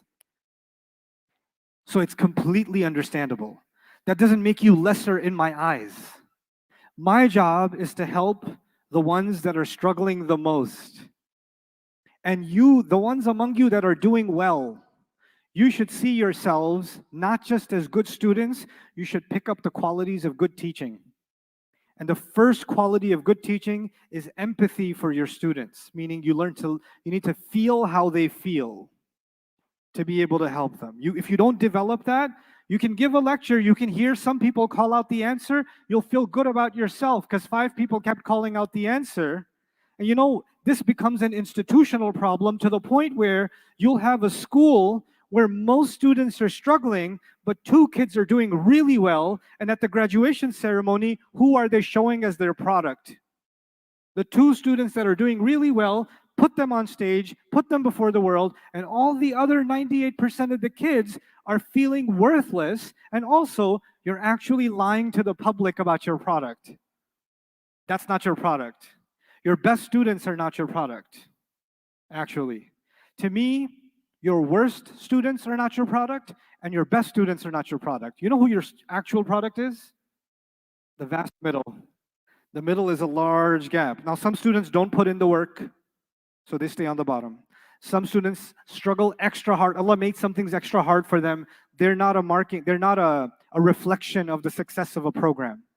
Some students are exceptionally good, or they have background. They are also not proof that the program is any good. Where does the proof lie? In the middle. How do you take people that are in the middle, and how are you making sure that most of them are actually getting it and making progress? You understand? Then the other advice I have for you as students, one thing that will ruin your learning journey, it will ruin it before it even begins, is if you compare yourself. And if, you know, we are in a social gathering, there are a few hundred people sitting here. Social gatherings come with social psychology. You know what that means? You're aware that you're not alone. So if I pick on you, subconsciously your thought is, are other people going to look at me? Is this going to be on camera? Is this going to be recorded? How are people seeing me? What if I get the answer wrong? What if I get embarrassed? All of this has nothing to do with learning. It has to do with your place in society. You understand? So you come into the classroom trying to preserve your dignity as a member of society. Listen, let your status, leave it at the door. Leave it at the door. You come here to learn. When you come to learn, there is no embarrassment, none. You can make the worst mistakes, make them over and over again. You don't care. Why? Because you didn't come here to prove anything to anyone, not even to me. You came here for one purpose only. Which is what? To learn. And you can only learn by making mistakes, by asking questions, by asking again, by asking again. I am not taking away anybody's opportunity to ask questions. Do I stop talking when one of you asks a question? If I'm in the middle of a sentence, I'll finish my sentence and then pick on you, yes or no? Why? Because you don't come here for me, you come here for you. And if you sit there with your question and wonder if Ustad's gonna think this is a stupid question, or Ustad's gonna make fun of my question. Of course I'm gonna make fun of your question. That's my entertainment in life. But that doesn't mean you don't ask a question. Ask your question. Learn to live with the embarrassment. Get over yourself. Get over it. Learn. Which means, I don't get it. Do that again. I don't understand gender. Which question? Be specific and be focused. And I'm telling you, 2 things will happen. 1, you will learn like you never learned before. And 2, you will develop confidence. You'll just become less worried about what people think. Look, I'm teaching barefoot online. I don't care. This is comfy. Okay? It doesn't matter. I'm not trying to prove anything to anyone. My job is to teach you. That's it. Your job is to learn. That's it. Once you get that clarity of thought, all this other stuff starts disappearing. Unfortunately, many of us come from education systems where even inside the classroom, we bring social hierarchy. And that gets in the way of learning. It actually gets in the way of learning, okay? So I'm very proud of those of you that are struggling and still trying. It's not easy. You struggled with the answer, and I'm super proud of you for trying. It made me really happy that you tried and struggled. Why? Because it takes guts to do that. It takes guts to do that. Some of you kids are answering, even if you get it wrong, you're trying anyway. The adults are like, oh, the kids are so smart. I don't want to feel stupid in front of kids. Why not? Why not? Is that going to make you a lesser person? Kids are faster. They memorize fast. You got old. Your memory fails you. It's okay. Get over yourself. You're learning now. You should be proud that you're learning now. You know? So those are the things that I don't want to take too much time away from class, but this is important for you also in life, not just in Arabic class, inshallah. Okay. Now, by the way, du'a'ukum. You know what the word du'a means. I don't have to tell you what du'a means. What is du'a'ukum?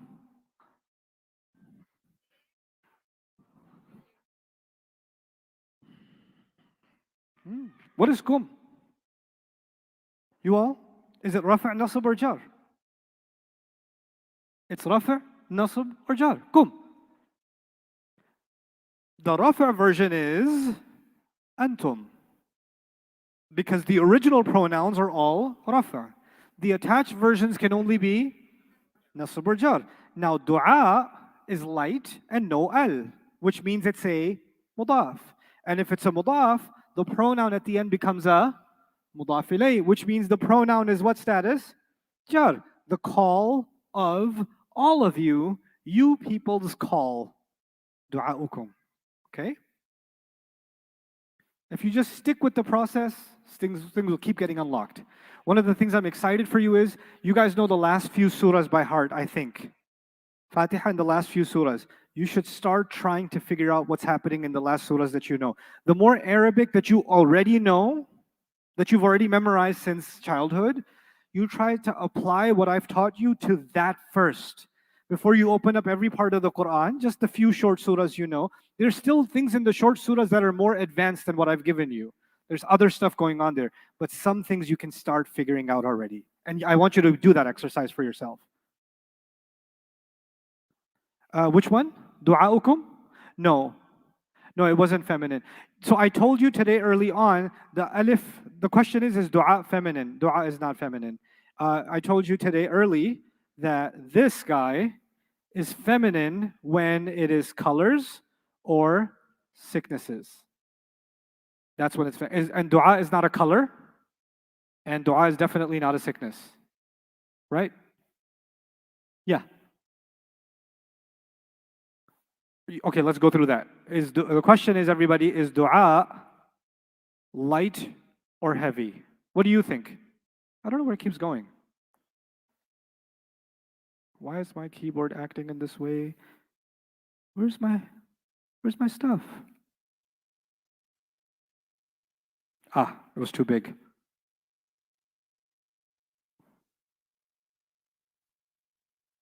I don't know what that purple thing is. Can anyone help me with that?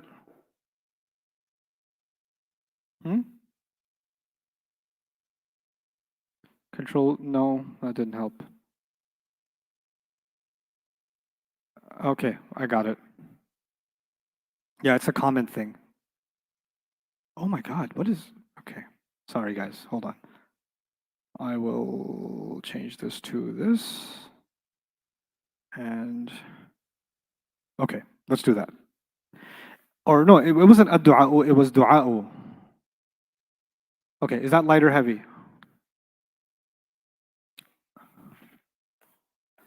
Okay.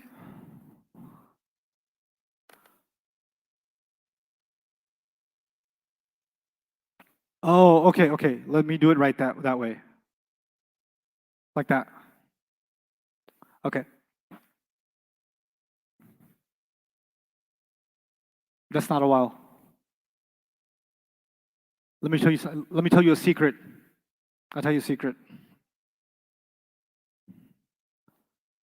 Why are you okay, I'm gonna close this and open it again.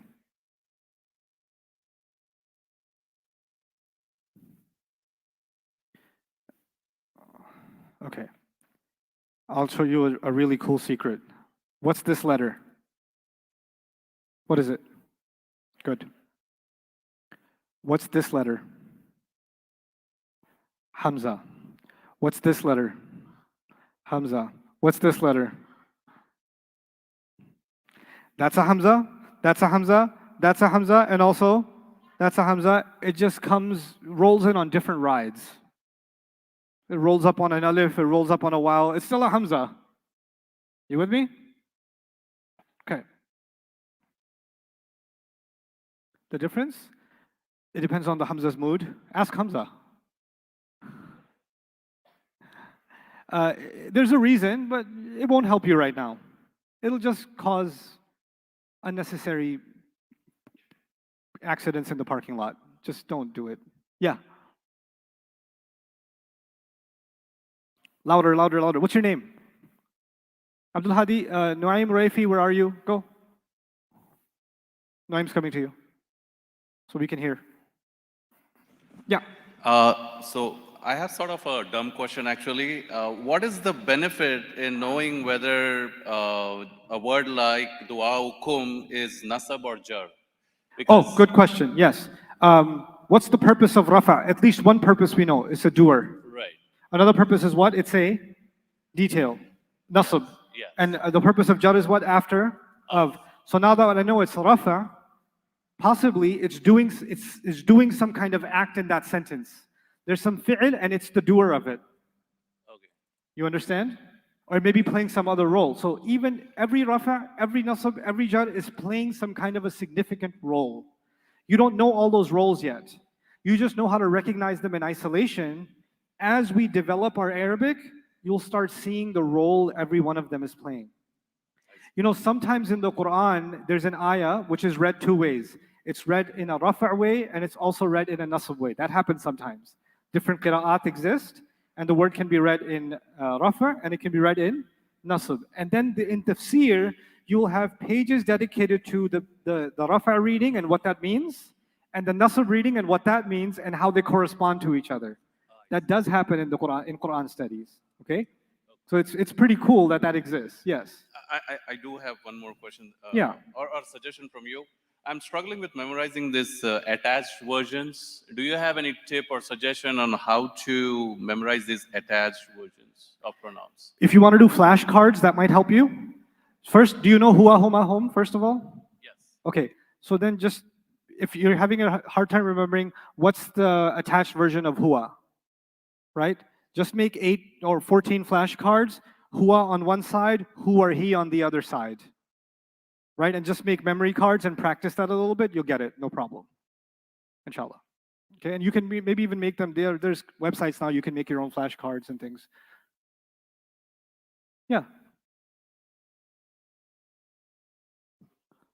That's right, dua is proper because kum is proper. That is correct, yes, your comment is correct. Okay, I'm going to give you something new to wrap up today. New and juicy.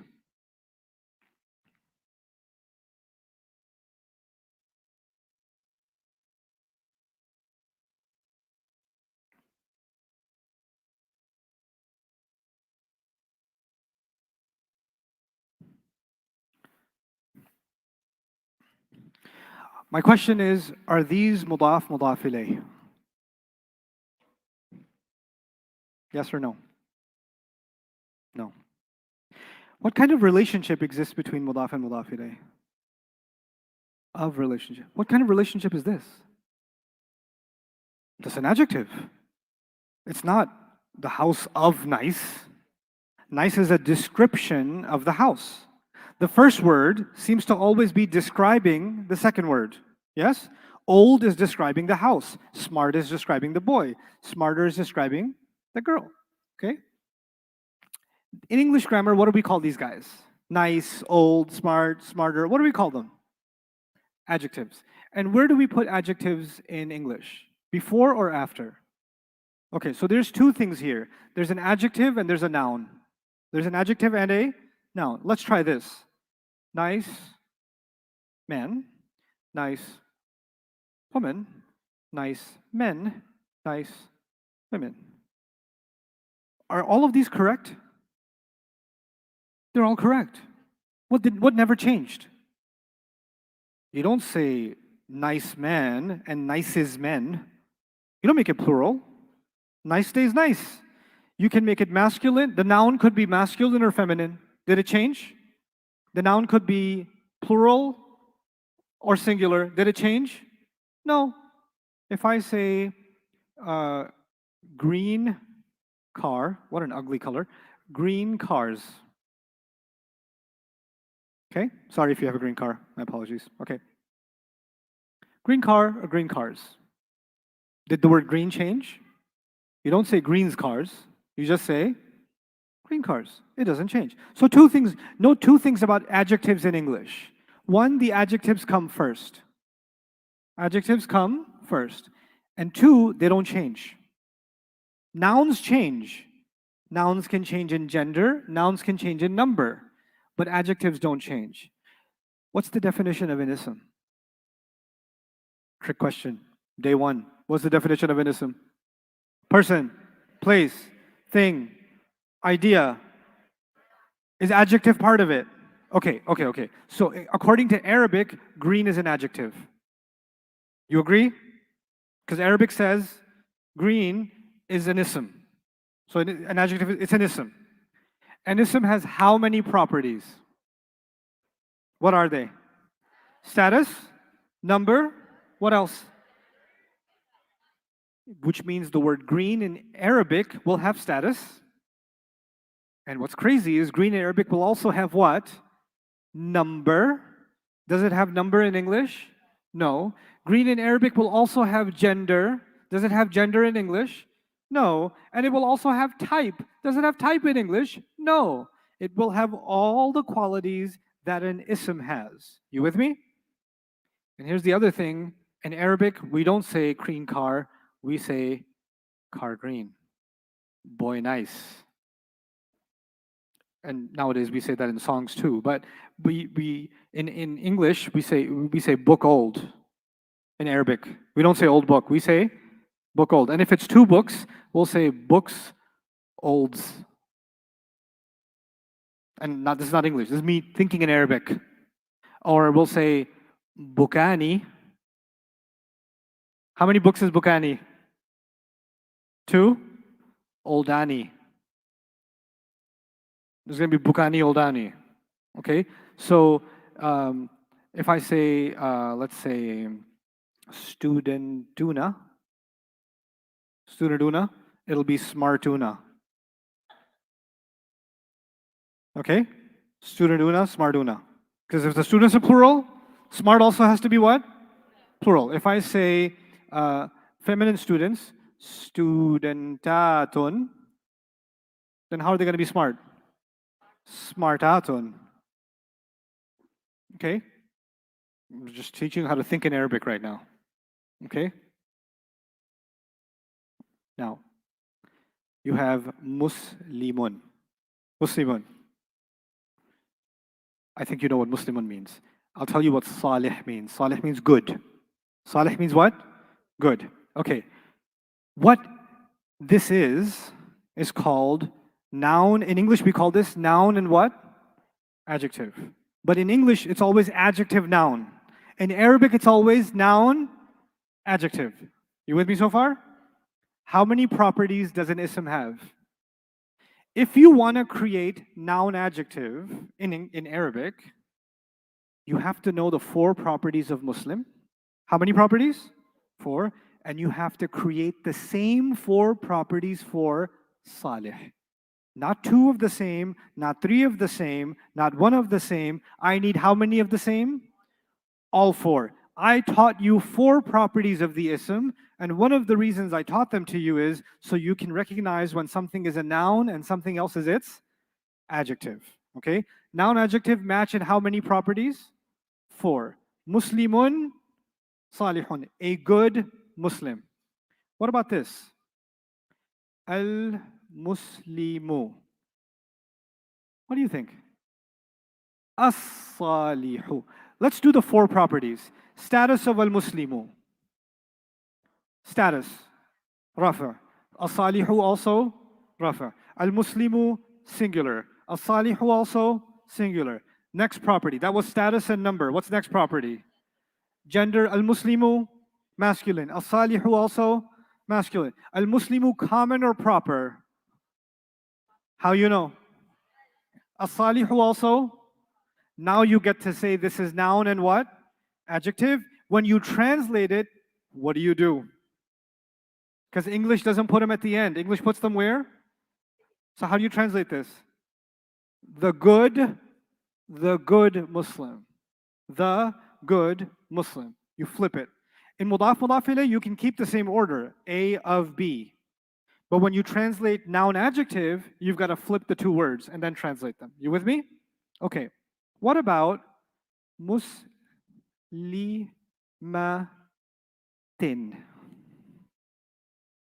What does muslimatin mean? A female Muslim, a Muslim woman. A Muslim woman is a muslimatin. What status did I give her? Okay. If I want to give her an adjective, what will the adjective be? Salihah. You with me? Okay. Muslimatun. Salihatun. Okay. Now let's make it interesting. Last Snickers.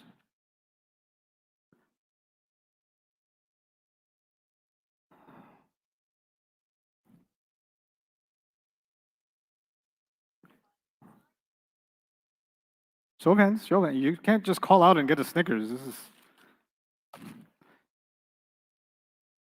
Yes? No, wait, you already got... No, well, no. Someone else, come on. What do you think?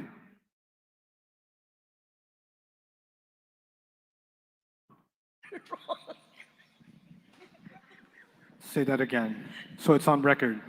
Okay. قاموا الصالحون. Salihun? Like that? Yeah. Yeah? Okay, fine. Anybody else want to give me Arabic instead? What do you think, Hassan? قوم صالح. Qawmun salihun. 2 answers so far. Anybody else? Yes? Qawmun salihatun. صالحات. Yeah, okay. We're good. Lots of different schools of thought in the Ummah. Yes? Qawmun salihatun. Single feminine. Okay. What do you know about qawm? What do you know about, did we learn the word qawm in this class? Somebody said, qawmun, yeah, we learned it. The Arab said so. There was a little bit more to that sentence than the Arab said so. Because every word we've done so far is because something the Arab said. Qawmun is something because the Arab said so. What is that something? Okay, wait. I want 4 properties of qawmun. What status? Rafa. Agreed? Based on what? Un. Okay. Number. Plural. Why? Because the Arab said so. Gender.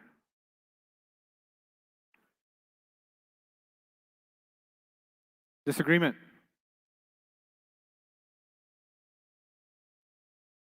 Anybody else can say feminine, you can't. Is there any sign of feminine? Is there any sign of feminine? So what are we going to go with? Okay. Common or proper? Common why? No al. No al. It's common. Yes? So if I come up with an adjective, it should have what properties? Rafa? Salihuna is rafa. Plural? Salihuna is plural. Masculine? Salihuna is masculine. Common? Salihuna is common. You were right. Qawmun salihuna. You know, when I said Muslimun, Salihun, Muslimani, Salihani, Muslimuna, Salihuna, Muslimatun, Salihatun, you're like, oh, this is easy, rhymey. Easy timey. And then I give you qawmun, and you're like, salihun na'a. You got to remember some grammar for this one. Okay, let's try some. This is a hard case. Let's try a couple of other hard cases. Kitabun, what does kitab mean? Okay, if I say kitabun, let's do a good word. Qayyimun. Qayyimun. No, kitab means a book of value, a book with values. Okay, or you can, let's make it even simpler. A valuable book. A valuable book. Okay. How do I say this? Describe two valuable books. What do you think I should do? Qayyimani. Yes? Does anyone know the plural of kitab? Good. Okay, wait. 4 properties of kutub. Rafa, good.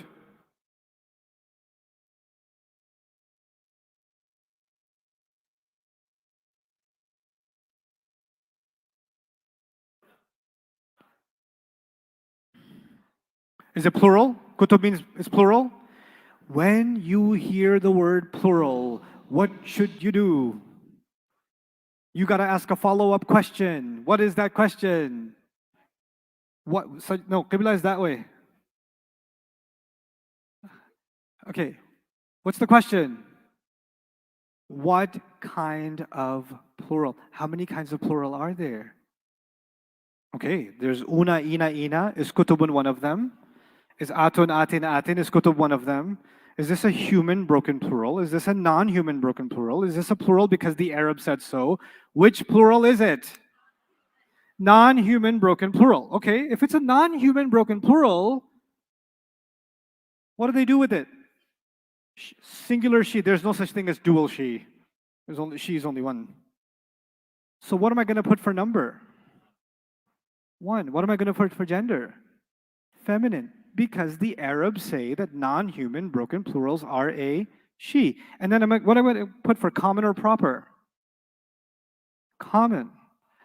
So my adjective qayyim would have to be rafa.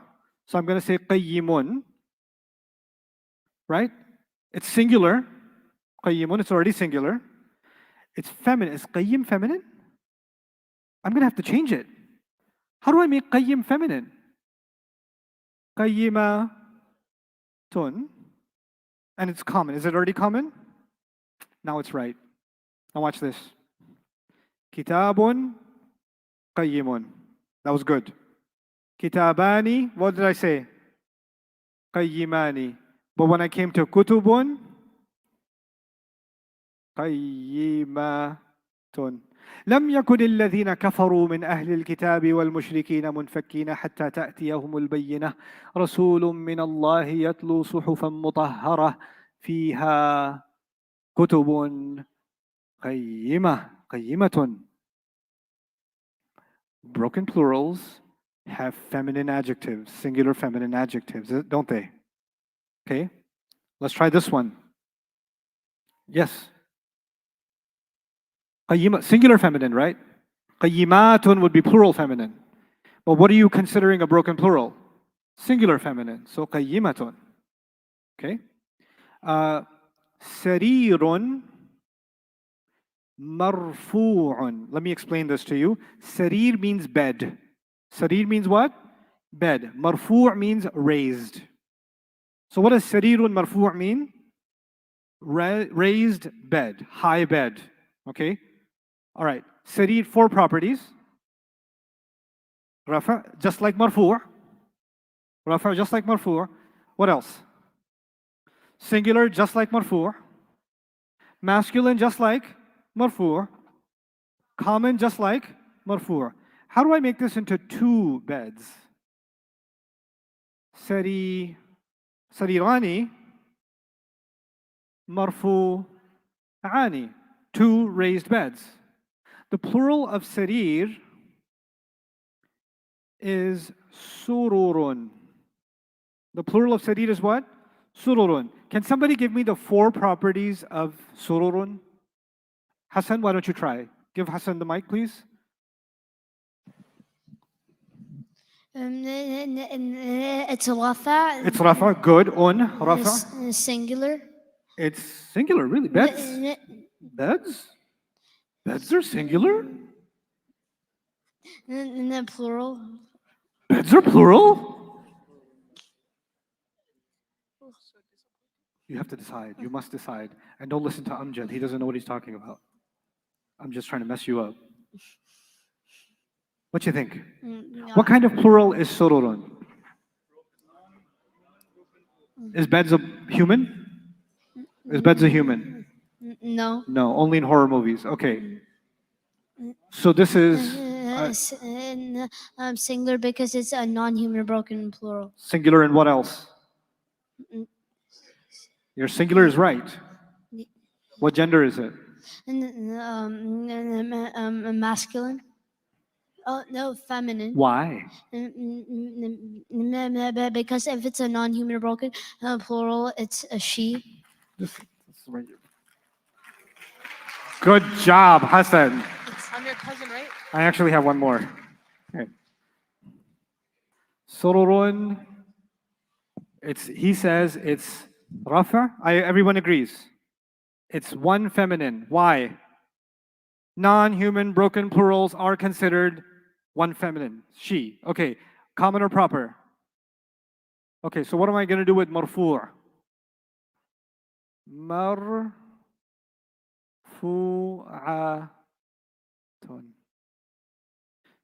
Okay.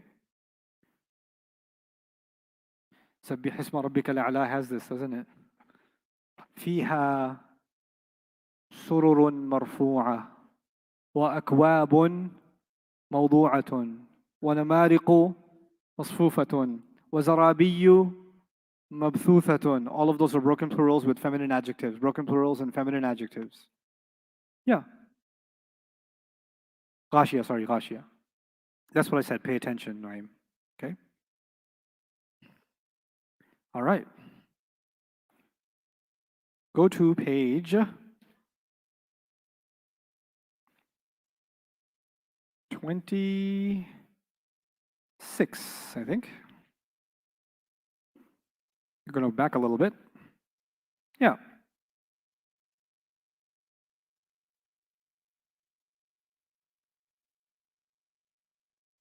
Let's go through these examples so you understand them on page 26. In order to decide two words are noun and adjective, they have to have how many of the same properties? All four. The tricky cases will be two. There'll be two tricky cases for you. One tricky case will be if it's a broken plural, then the adjective will be what? Feminine. The second tricky case is if it's one of the plurals because the Arab said so, then the adjective will be plural. Like qawmun salihuna, remember that? Those are the two tricky cases. Otherwise, most of the time it's obvious. Okay, let's look at this. Qawlan thaqilan. Both of them are what status? Good. Both of them are what gender? No sign of feminine. No sign of feminine, so they're both masculine, they're both singular, they're both nasab, and they're both common or proper. They're both common. So that means this must be a noun adjective. When you get to a noun adjective, how do you translate it? So thaqil means heavy, qawl means word. What do you translate this into? A heavy word. A heavy word. Is this different from mudaf ilayh? Does it look different from mudaf ilayh? How does a mudaf ilayh look? Light, no al, followed by jar. Is this look different? Yeah. What's the difference? Now two words are together and they are matching in four properties. Now this second case is important. My question to you is the first word rafa' nasab or jar in at-tammatu? Is it rafa' nasab or jar? Rafa'. Yes. What about the second word? Al-kubra. What kind of word is kubra? Can you tell if it's rafa' nasab or jar? What category does that belong to? Non-flexible, which means the rafa' is al-kubra, the nasab is also al-kubra, and the jar is also al-kubra. So I'm not going to make judgment yet, but I'll say it's possible that it matches. At least it's possible. So I'll reserve judgment on the status. Let's go to the second issue. The second issue is number. First word, at-tamma. Is it singular? Do you see any signs of al-kubra being more than singular? No. So I'm going to say that both of these words are singular. Okay, so at least number matches. Let's go to gender. There's some words, some letters at the end that make a word feminine. Tamarbuta makes a word feminine. So is the first word feminine? There's some other letters that can make a word feminine. Is the dagger Alif also one of them? So they're feminine for two different reasons, but the bottom line is, are they still both feminine? Okay, so you know what I'm going to do? I'm going to say that the number is both singular and the gender is both feminine. Okay, let's go to type, common or proper. Are they both proper? How do you know? I'll on both. So you know what? Proper, proper, feminine, feminine, singular, singular. I'm thinking we should make everything match, which means even though I don't know for sure if al-kubra is rafa, I'm going to give benefit of the doubt, and therefore I'm going to say that al-kubra is an adjective of at-tamma. At-tamma. You get it? And that's how you decide. You have to match four properties.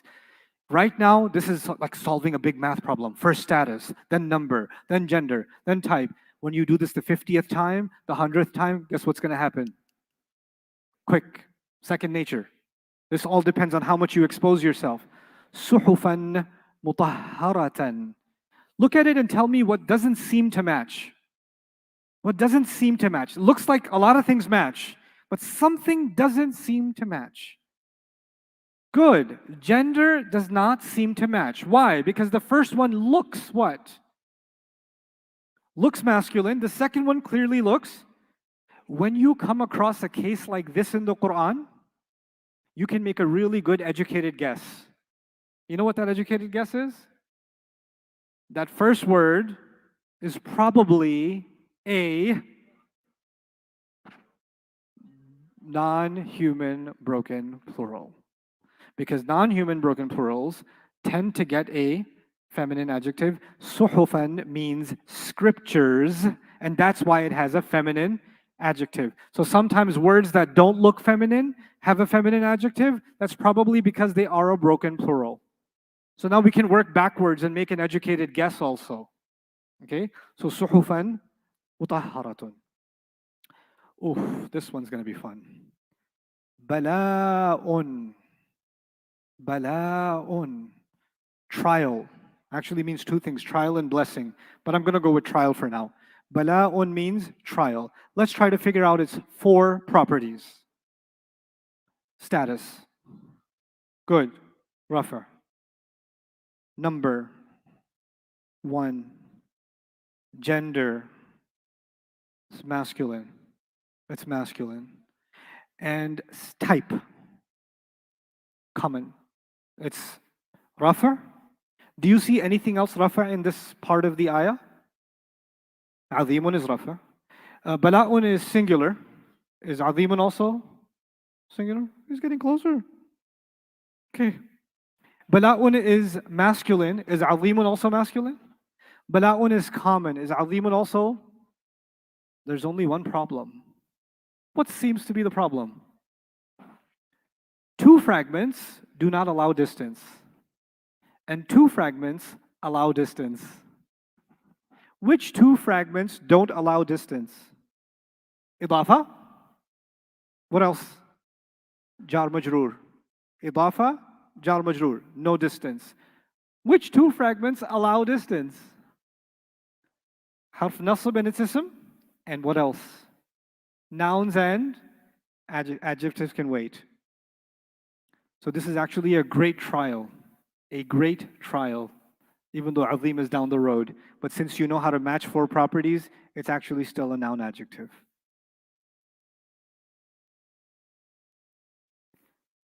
Yeah, it's a plural, yeah? Louder?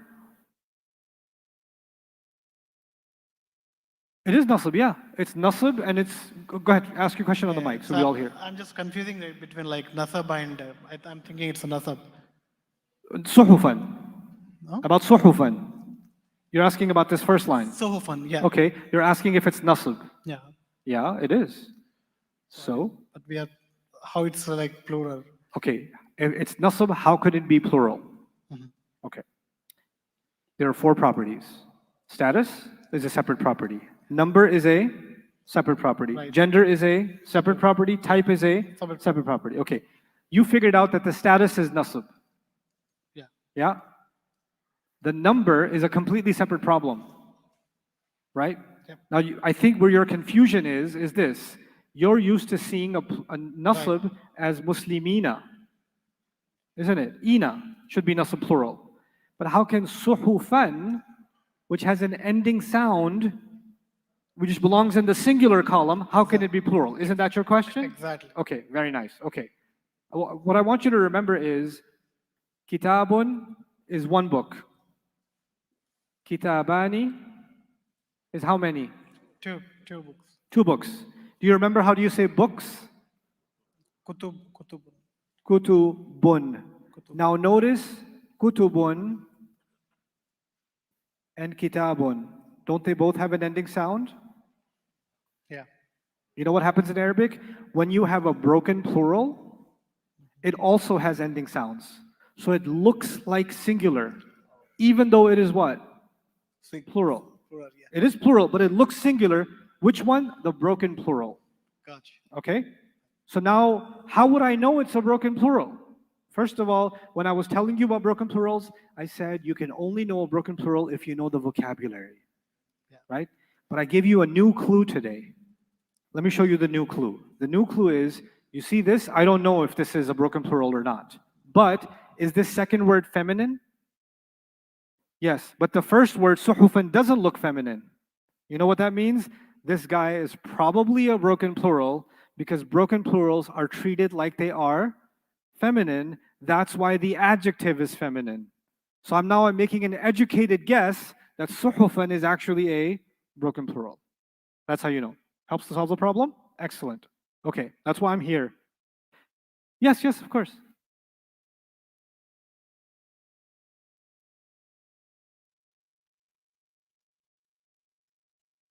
Okay, good question. The question is this is bala'un min rabbikum azimun.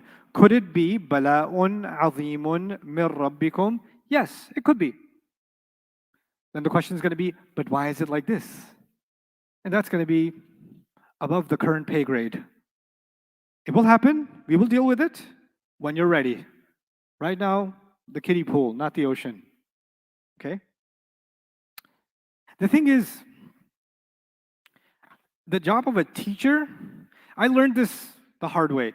The difference between a preschool teacher and a college professor is huge. You know, and you know who's a better teacher most of the time? Preschool teacher. Do you know why? Because a preschool teacher is sensitive to the needs of his or her students. A college professor comes and dumps out what they know and walk out. They don't care if you get it or not. They just brain dump and walk out. They don't care about the language you need to use for your students. Now, this example that you just mentioned, bala'un min rabbikum azim. If I was trying to be a college professor, I would say bala'un mawsuf min rabbikum jaar majroor fi mahalli rafa' sifa ula li bala' azimun sifatun thaniya. I would go on and just tell you what's going on in the Arabic and you'd be like, and then you say, Ustad Nouman knows lots of Arabic words. So cool. And so I just wanted you to feel like I'm really cool because I can say lots of Arabic words. That's not me being a teacher. That's just me being a show-off. I need to be a teacher. And you know, part of me teaching is I know a lot of stuff that I don't want to tell you because I care about you. Not because I don't want to tell you, because if I tell you now, it won't do benefit, it will do what? It will do damage.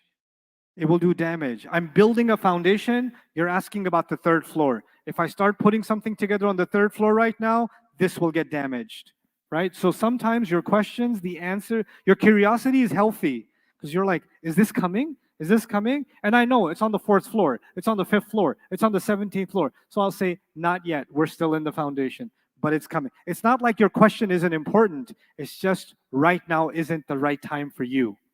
But a time will be there, but once the foundation is built, okay? And that's a discretion I have to use all the time. Yes?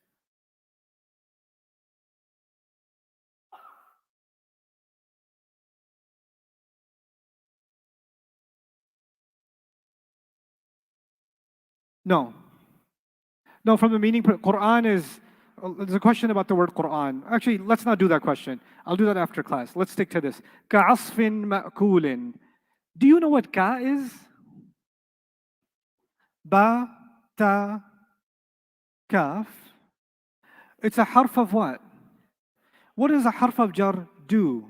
It becomes the jar, and the next guy becomes the. So do you see what happened to asf? Ka, asfin? Okay, asfin became jar. Okay, 4 properties of asfin. It's jar, definitely. Singular, definitely. No sign of feminine, masculine. Common or proper? Ma'kulin, same 4 properties. Also jar, also singular, also masculine, also common. They match.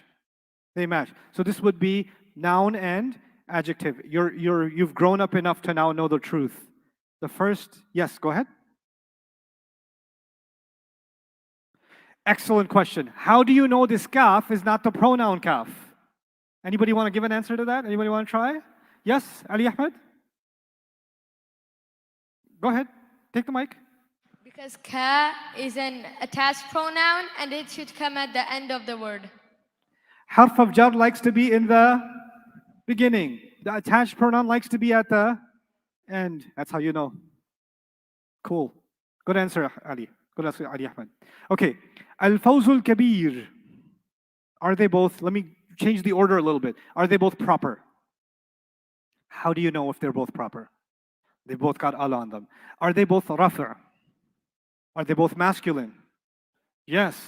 Are they both singular? Last one. I won't do the next one. I'll just do this next one, and then I'll give you something really juicy for today. Narun hamiyatun. Is nar rafa'? I think hamiyatun is also rafa'. Yeah? Nar is singular. Pretty sure it's singular. Hamiyatun is also singular. Nar is masculine. Feminine? No, nar. Why is it feminine? Because the Arabs said so on page 13. The Arab said so on page 13. Nar is feminine. Therefore, its adjective must also be. That's why hamiyatun had to put a hijab on. Because of the nar. Okay, that made it that feminine. And that's why narun hamiyatun is like that. Got it? Yes, Rayan.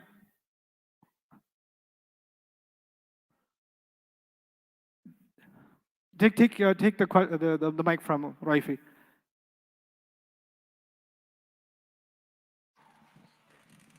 So let's just say you couldn't like properly memorize it and you forgot if it was like the Arab said so. So is there any other way to tell that it's feminine? Okay, so you forgot that it's feminine because the Arab said so. Is there any other way to remember if it's feminine? Is there any other way to remember? I mean, other than that, but if it was like just if it was just that word, Then you won't didn't know. remember. Okay. It's just the way that it's being treated is what tells you. The neighborhood tells you. So the word, the adjective after it, The then that adjective- would tell you that that word would be feminine. That's right. That's right. And I gave you that whole lesson to prepare you for this. Just because you'd be like, why is nar with hamiyatun? Why is it feminine like that? So here's your, I'm going to remind you of, so this is personal for me. We have about 15 minutes. The year was 1999. God, how many years ago is that? 24 years ago? 24 years ago, 1999, I was in Queens, New York.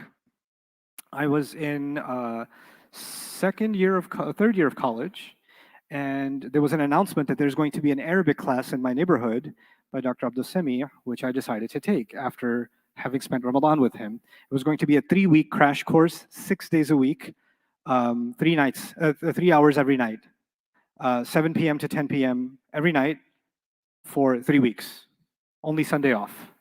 Okay, I used to work in the city. Flushing is all the way in Queens.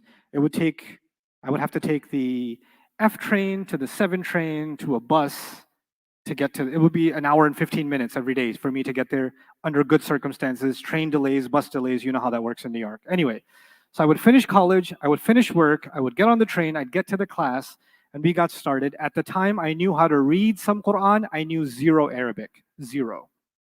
And at the end of the first week, our teacher was done, our teacher, Dr. Abdul Sami, was done teaching us the 4 properties of the ism, and he was done teaching us some things about mudaf, mudaf ilayh, Jaar, Majroor, and nouns and adjectives. Okay, I'll give you the Arabic words for them too. The noun is called mawsoof. The noun is called what? Mawsoof. Let me give you that. Noun is mawsoof. And the adjective is called the sifa. Okay, mawsoof, sifa. So that's our fourth fragment actually. We've got mudaf, mudaf ilayh. What's our second one? Jaar, majroor. We've got a third one. Harf Nasb and its ism. Fourth one. Mawsoof, sifa. Mawsoof, sifa, which means noun, adjective. Okay? So we did this stuff. And then we went to pray. Maghrib. And for the first time, I understood when I was reciting it to myself, Bismillah ar-Rahman ar-Rahim. I was like, and I got lost in Bismillah ar-Rahman ar-Rahim. The whole Maghrib happened, I'm still thinking about, I'm doing Subhana Rabbi al-Azim, I'm still thinking what? Bismillah ar-Rahman ar-Rahim. I'm stuck in it. You know why? I want to show you why, because I want that experience for you.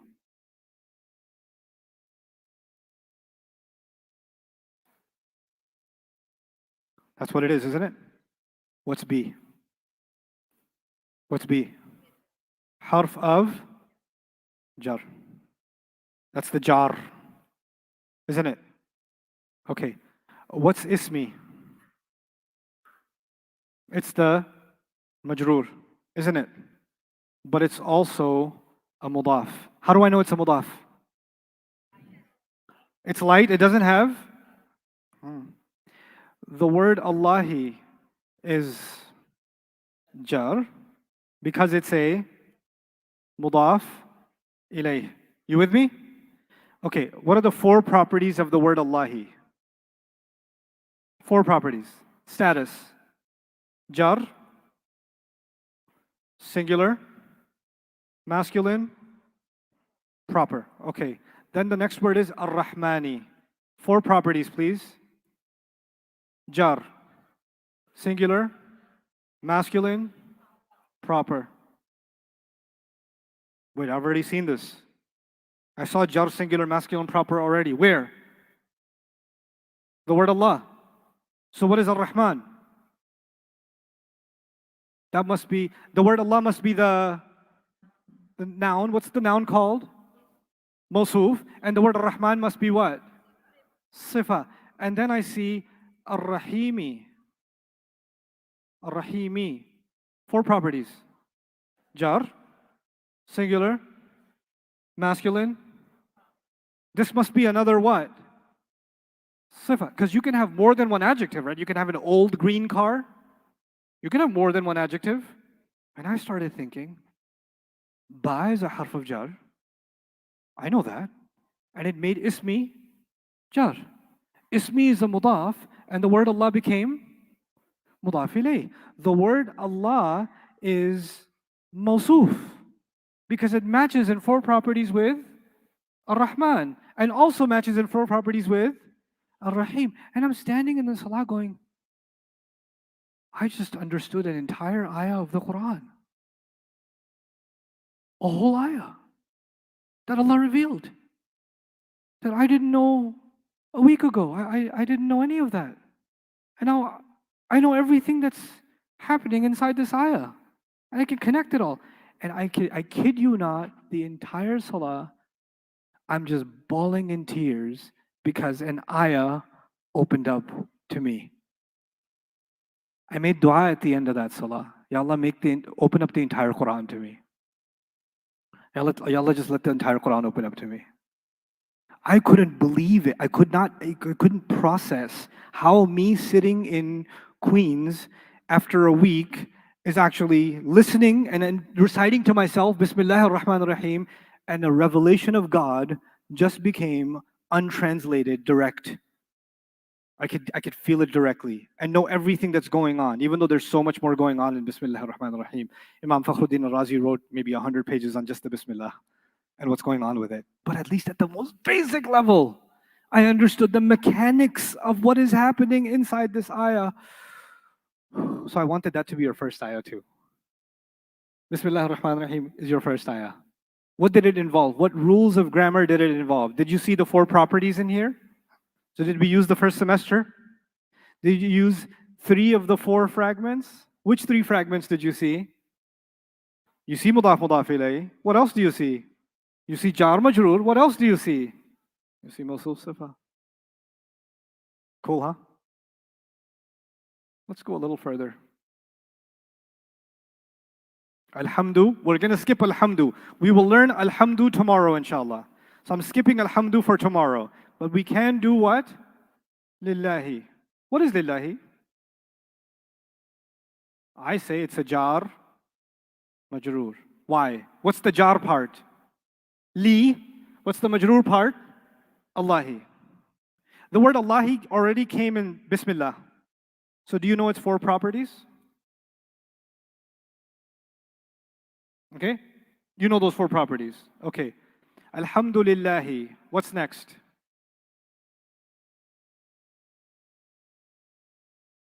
Yeah? I want 4 properties of Rabb. Is it Jaar? 1. Masculine.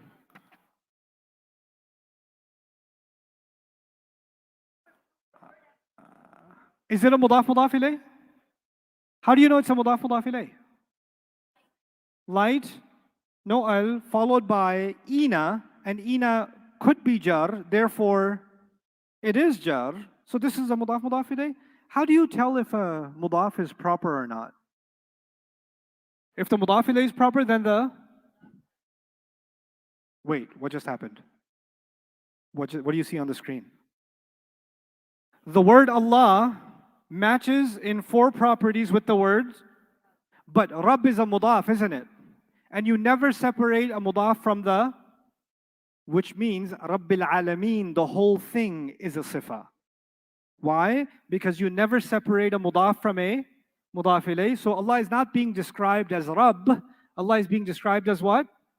Rabbil Alameen. The whole thing is one adjective, and the whole of its properties are described as jar, singular, masculine, and proper, because the mudaf is in the driver's seat. So the properties of the mudaf represent the whole thing. Okay, Alhamdulillahi Rabbil Alameen. What grammar do you see so far? In Lillahi Rabbil Alameen. What pieces did you see? You see a Jaar Majroor, Lillahi.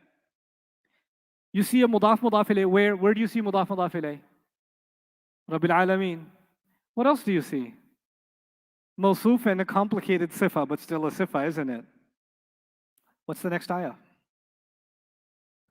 Ar-Rahmani. 4 properties. Ar-Rahmani. What is it? Jar? Singular? Masculine? I've seen this before. I've seen this before. What is this? What is this? Sifa number? Allah is still being described. And his second description is what? Ar-Rahmani. What's the third word? 4 properties. Jar. Singular. Masculine. I've seen this before. What's happening? This must be sifa number 3. What's the next ayah? Maliki Yawmi ad-Dini. 4 properties of Maliki Yawmi ad-Din. If you know the 4 properties of Maliki, that represents the 4 properties of the whole thing. By the way, what kind of relationship exists between Maliki and Yawmi? Mudaf and what kind of relationship exists between Yawmi and ad-Dini? Everybody see that? Mudaf and mudaf ilayh? Okay, let's figure out 4 properties of Maliki. Status, Jaar, singular, masculine. How is it proper? Okay, Maliki is a mudaf, so it has to go ask who? Yawm. Yawm says, I got my own problems, having a hard day, go ask ad-Din. Ad-Din says, I am proper. Why? Which means Yawm became proper, which means Malik became proper, which means, wait, Jaar, masculine, singular, proper. Seen this before? The word Allah is mawsoof. Rabbil Alameen is sifa number. Ar-Rahman is sifa number. Ar-Rahim is sifa number. And the whole Maliki Yawmiddin is sifa number 4. So the whole thing is a mawsoof sifa. And why is everything Jaar? Why is everything Jaar? It all started with this li, which made the mawsoof Jaar. And because everything had to match with the mawsoof, everything else became Jaar. It's just a giant Jaar Majroor, made up of all these parts. Alhamdulillahi lillahi rabbil alameen ar-Rahman ar-Rahim maliki yawmiddin. If you guys enjoyed algebra or mathematics class, do you see how mathematical the Arabic language is? How calculated it is? How specific, like everything lines up. It's amazing. It's incredible. Like the structures of, at least up until here, something's going on. I know this was a lot to take in. I know. Sit with this for a little bit. Take a picture of it. It's okay. You can take a picture. This is one of those pictures you can look at again. Take a picture of this and sit and think about it. What was said? How was it said? How do you reach this conclusion, this conclusion, this conclusion, and this conclusion? How does it all connect? What 3 fragments kept coming up? Again, I ask you, what 3 fragments kept coming up? We started with Jaar Majroor. Then we saw Mawsoof, Sifa. And we also saw what? Mudaf and Mudaf ilayh. Powerful stuff, huh? Last comment. How many ayat are these? Alhamdulillahi Rabbil Alameen, 1 ayah. Ar-Rahman ar-Rahim, 2 ayahs. Maliki Yawmiddin, 3 ayahs. But you know what? Grammatically, they are all 1 sentence. So in grammar, because they're all connected, aren't they? So they're connected, which means 3 ayat are going together to make what? 1 sentence, which already teaches you something about the Quran through the Fatihah. The ayat of Allah cannot be separated. You cannot look at one ayah without looking at other ayat. It's a conversation. And sometimes, just like you cannot look at a part of a sentence by ignoring other parts of a sentence, God is already teaching you from the first surah, don't take the Quran in pieces. Look at the whole thing. Keep things connected. And he teaches that lesson from just the Fatiha itself. Alhamdulillahi Rabbil Alameen, Ar-Rahman Ar-Rahim, Maliki Yawmiddin. Enjoy your day and enjoy the Fatiha and Salah. Assalamu alaikum wa rahmatullahi wa barakatuh.